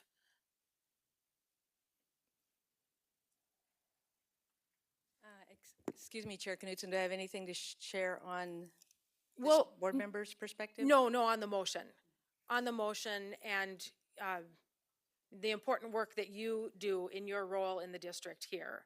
I'm just curious to see. Yeah, so I mean, I think you have heard, you'll have people who love the pledge and feel that it's a true allegiance to the country. The pledge was written, I think, about 100 years after the First Amendment, so you also have the First Amendment right of freedom of speech, not to take part, like Mr. Holden has said. And you'll have freedom of religion, which is, I think, Mr. Paulson, the court case that you mentioned probably had something to do with religion, the U.S. Supreme Court. So those would be some entanglements. The pledge is a beautiful thing for lots of people. And yet I think you heard that it could be weaponized against someone who reserved their First Amendment right not to participate. So those are the kind of thorny issues that you have to think about as you decide on the pledge being a commitment to your work. Thank you. I'll stand for any questions if you have them. Thank you. Any other board members? Robin? Just a real quick question, and I plan to support the motion. I'm just wondering why this came up recently. Dave, did something change, or why is this now an issue? We're both kind of coming to the end of our terms. That's kind of interesting. My grandson, who is a kindergartner at Deer Creek, recited the Pledge of Allegiance for us. And he said, do you know what the symbols of the United States are? They're the American flag, the Statue of Liberty, and the Liberty Bell. And do you know that the Liberty Bell has never been rung, that it broke before they got a chance to ring it? This is coming from a kindergarten student who has obviously been instructed very, very well in the history and the pride of the United States.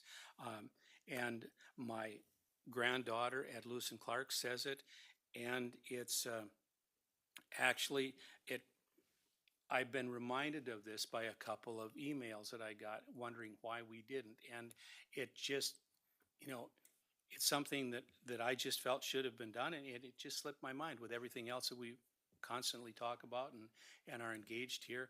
It never floated to the surface, and once it came up, and once my grandkids started reciting it to me, I thought, it's time that I start doing this too. With the motion, the way it stands, we don't know who is going to be serving on this board as time goes on. And it does indicate that the pledge would be led by the president. I mean, if the president can't make a meeting, then the vice president holds, takes the meeting. I'm wondering if either the president or the vice president were a person that did not feel comfortable in standing for the pledge, leading the pledge, how that would be addressed. Madam President, in exact response to that, I had intended to ask if it would be all right to strike led by the president from the motion, and I would find that perfectly acceptable if someone wanted to make that as a friendly amendment. So it would simply begin each regularly scheduled meeting of the Fargo Board of Education with the Pledge of Allegiance immediately following the call to order. Anne Marie's going to say there's no such thing as a friendly amendment. Correct. Is there are you interested in making that amendment, David? Can I, Anne Marie, can I change the original motion? Well, you can make an amendment and then someone could second it and you could discuss that, vote on that, and then. In that case, I would like to amend my motion to strike the led by the president. Is there a second to that amendment? I'll second that. Is there discussion on that? David? So now, so the motion now reads, Anne Marie, as follows? You will need to Please. vote on that amendment first. Right. Are you ready Okay, to go, do so? go ahead. We can, Question before we vote? sure, go ahead. So if it's not the president, do we need to define who will lead it, or are we gonna do that at every meeting? What's the intent? The desire? Well, It's just a yeah, group.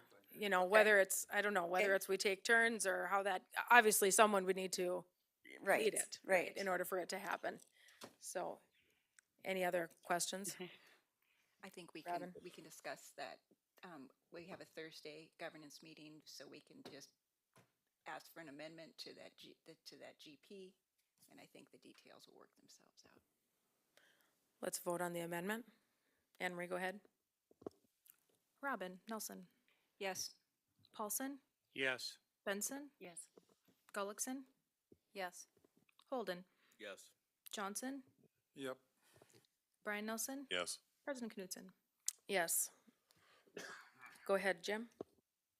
Well, I'll just share a little of my history here and then a concern that I have. And I want to thank Seth for sharing his thoughts because you're right. It leads to a possible situation in the future that could create issues for the board as opposed to making our work easier. I'm an Eagle Boy Scout, so the Pledge of Allegiance is pretty near and dear to my heart. I'm an elder in the Presbyterian Church, so the Lord Savior is pretty near and dear to my heart. My biggest problem with this motion came in 1954, the year before I was born, when they altered the words of the Pledge of Allegiance to put the words "under God" into the Pledge of Allegiance, making it, quite frankly, a Judeo-Christian pledge as opposed to a pledge to a nation. I don't know if we could amend the motion to go back to the pre-54 version of the Pledge of Allegiance. I don't think that's going to work in America too well. So this is a very difficult thing for me to vote on. Unfortunately, I also don't think I'm allowed to abstain because I don't have a conflict of interest. So I'm hoping you guys want to keep discussing this for another 15 minutes, which will be past my bedtime and I'll be leaving.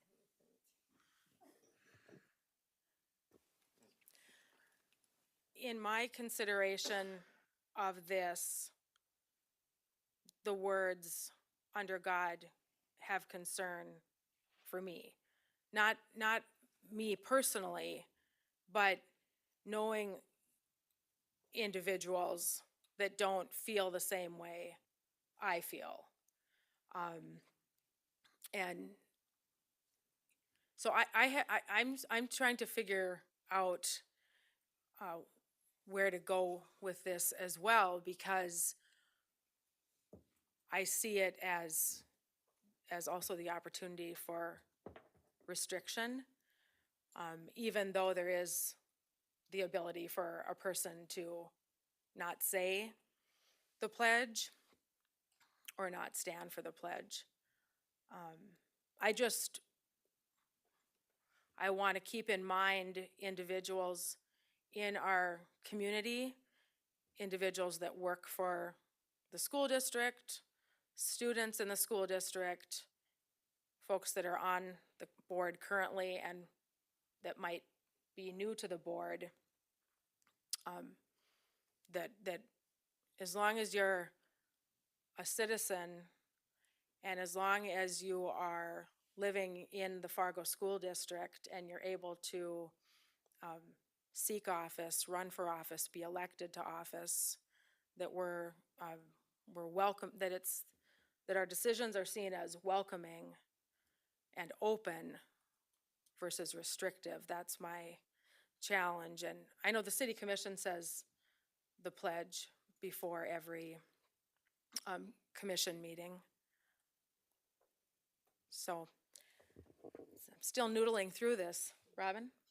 Yep, I completely respect your opinion and your beliefs, Seth. I think I've seen your tattoos on your arms that say USA or, I would say, why are we, I think we're making this more difficult than we need to. If somebody wants to stand up and say, not say under God or to sit down, I think that's their choice.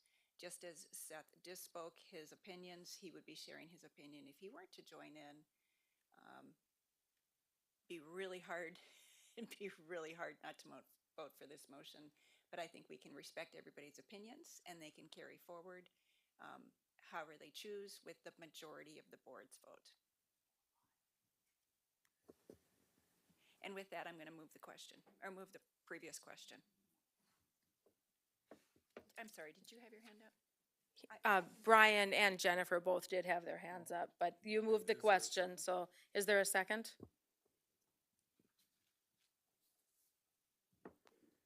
Okay, there's no second. Brian, go ahead. Would this be considered like a policy now? And then if so, if you don't follow the policy, you get in trouble?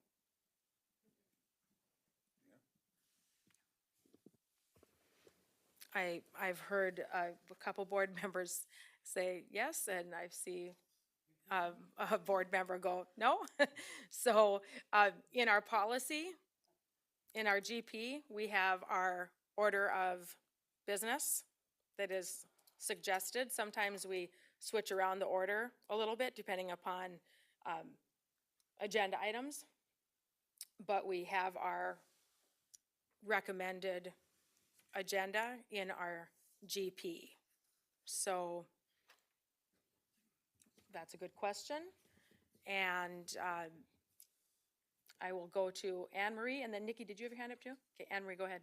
Just to help you with the motion on the floor, it says that you will begin each regularly scheduled meeting of Fargo Board of Education with the Pledge of Allegiance. It does not necessarily say that everyone has to partake or anything of that nature, just that you will begin. So just to maybe help you with that portion right there that you were having of your conversation. Brian, does that help? Yeah. Okay. Nikki? Thank you. I thought this was going to be a no-brainer. I'm really stuck too. And I guess that goes to show how we kind of get in our own groove and we know what we know. And when someone brings something new to the table, mind blown, gets you thinking in a different way.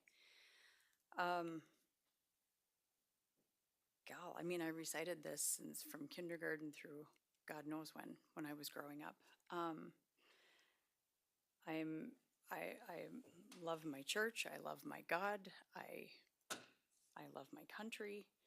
I am not willing to put this into a policy where we are talking about disciplinary action for someone who does not share those same beliefs, because we have freedom of religion and freedom to make those choices. I'm struggling, I'll be honest. I did not think I would be, but it's got me looking at this in a whole different direction.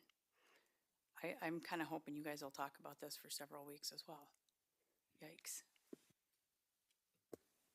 Jennifer?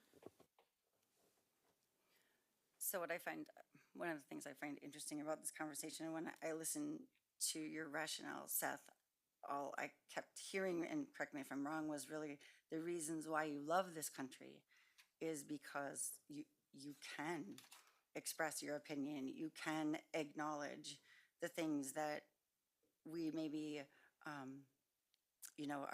working on, but also acknowledge the things that we are really great at the same time. And what allows you to do that, freedom is not free. And what allows you to do that is the sacrifice that our soldiers, our family members, our friends have made for you to be able to express your opinions. And so to not honor it, it doesn't make sense to me. Because the whole reason you are able to do it is because of the Constitution that protects your right to be able to sit during the Pledge of Allegiance. So it's not a good enough reason to say we shouldn't do it. It just isn't. It's the exact opposite. It's why people get to say they're not going to participate. So I absolutely support starting every meeting we took an oath to the Constitution. We're elected through a process. I just, there are so many reasons that this is a good idea. But I think what it comes down to is everything that I heard you say wouldn't have been allowed without those sacrifices. And so we should honor it. I'm not Go ahead, Seth. disacknowledging that at any point in anything that I said did I ever throw that to the wayside or disacknowledge that people have made sacrifices. I'm well aware. This is a Pledge of Allegiance. I've said the Pledge of Allegiance 150,000 times in my life. I don't have the minister that married my wife come to my house and have our vows every single morning. Patriotism is a feeling that lives in your heart. It doesn't necessarily have to be something that you shout from a rooftop every day. And to insinuate, I don't know if you are insinuating, but if you're insinuating in any way, shape, or form that I disrespect anyone who's sacrificed their life for this country, that's grotesque.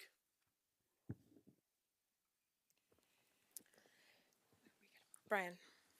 Yeah, I just remind everybody now, tonight I've been on 2 losing votes. And at the end of the day, I'm gonna support whatever that motion was and moving forward. And I think that's what we'll do with this motion here. However it turns out, we'll move forward, and that's what we'll support as a board.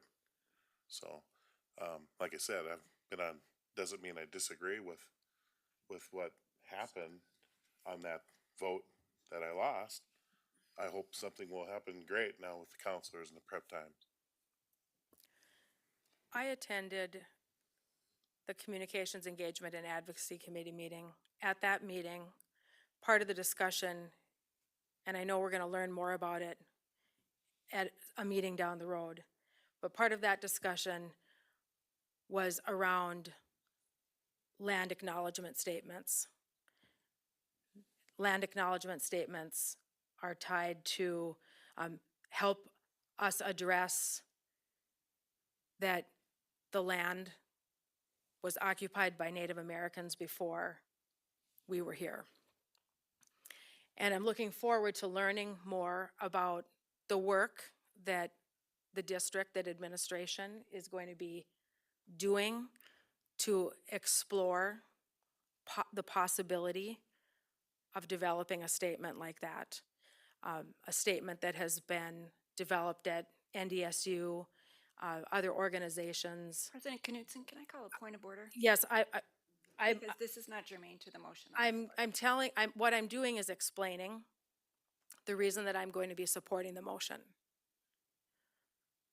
It is also tied into knowing that the school district is exploring land acknowledgement statements.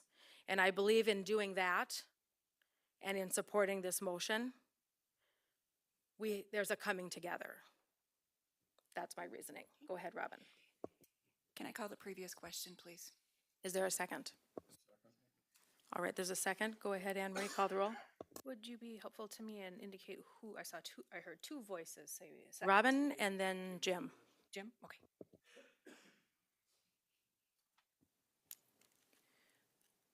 Paulson? Yes. Benson? Yes. Gullickson? We're voting on previous question right now, by the way. That's correct. Yes. Holden? Yes. Johnson? Yes. Brian Nelson? Yes. Robin Nelson? Yes. President Knudsen? Yes. Motion passes. On to the motion.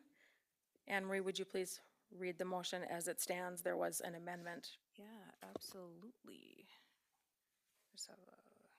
So the motion on the floor is to begin each regularly scheduled meeting of the Fargo Board of Education with a Pledge of Allegiance immediately following the call to order.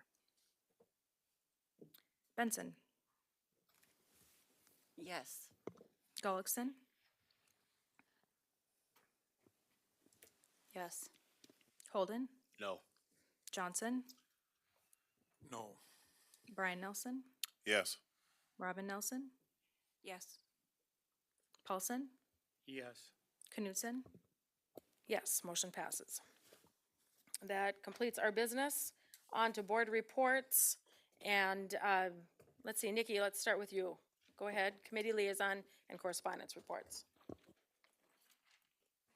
Okay, we had the CEA meeting last week. You heard a little bit from Rebecca about, Ricky White was able to join us at our meeting, and we started talking about, land acknowledgement statements. Simply acknowledging, as she said, that the land that we sit on, natives were here first, and, I think that's very interesting work. I know NDSU has done a lot with that. It's worth looking that up. It's worth reading. We learned that there are 5 nations primarily that make up North Dakota. And within Fargo schools, we have 30 tribes represented, if not more. 5 nations, 30 tribes. It's very interesting work. I'm intrigued to learn more. Yeah, so we're going to continue that work. We have governance Thursday morning. Thanks. Thank you. Brian? Jim? Mike, please. North Dakota PK-12, I'm trying to get the right name for all of this. Education Steering Committee met for our annual get-together to get a report put together on what every stakeholder in the state is doing. That's got to be completed by the end of March, so it can go to the interim education subcommittee, I believe. And I think that's it. We have planning on Friday. David? Leave committee just approved their 25th request. Otherwise, I have nothing. Jennifer? Let's see. Nikki covered CAE and planning. So I'm not certain that I have anything to add to that, looking at my highlights, so good. Seth? I have nothing this evening, thank you. All right, there's a calendar that was passed out at our desks. The National School Boards Association Annual Conference is coming up the beginning of April. I know some board members will be attending that. Graduation assignments have been emailed out to all board members. Governance meets Thursday morning. Does the Salary Commission still meet March 30th? At No, I was gonna say 4:30? that should be amended, that is no Okay, longer happening. that Yeah, works, yeah. because that work is completed, the report's in editing mode right now. Okay, I think that's it. It is. Too late. What is it? It's about 8:53, and we are adjourned for the evening. Thank you.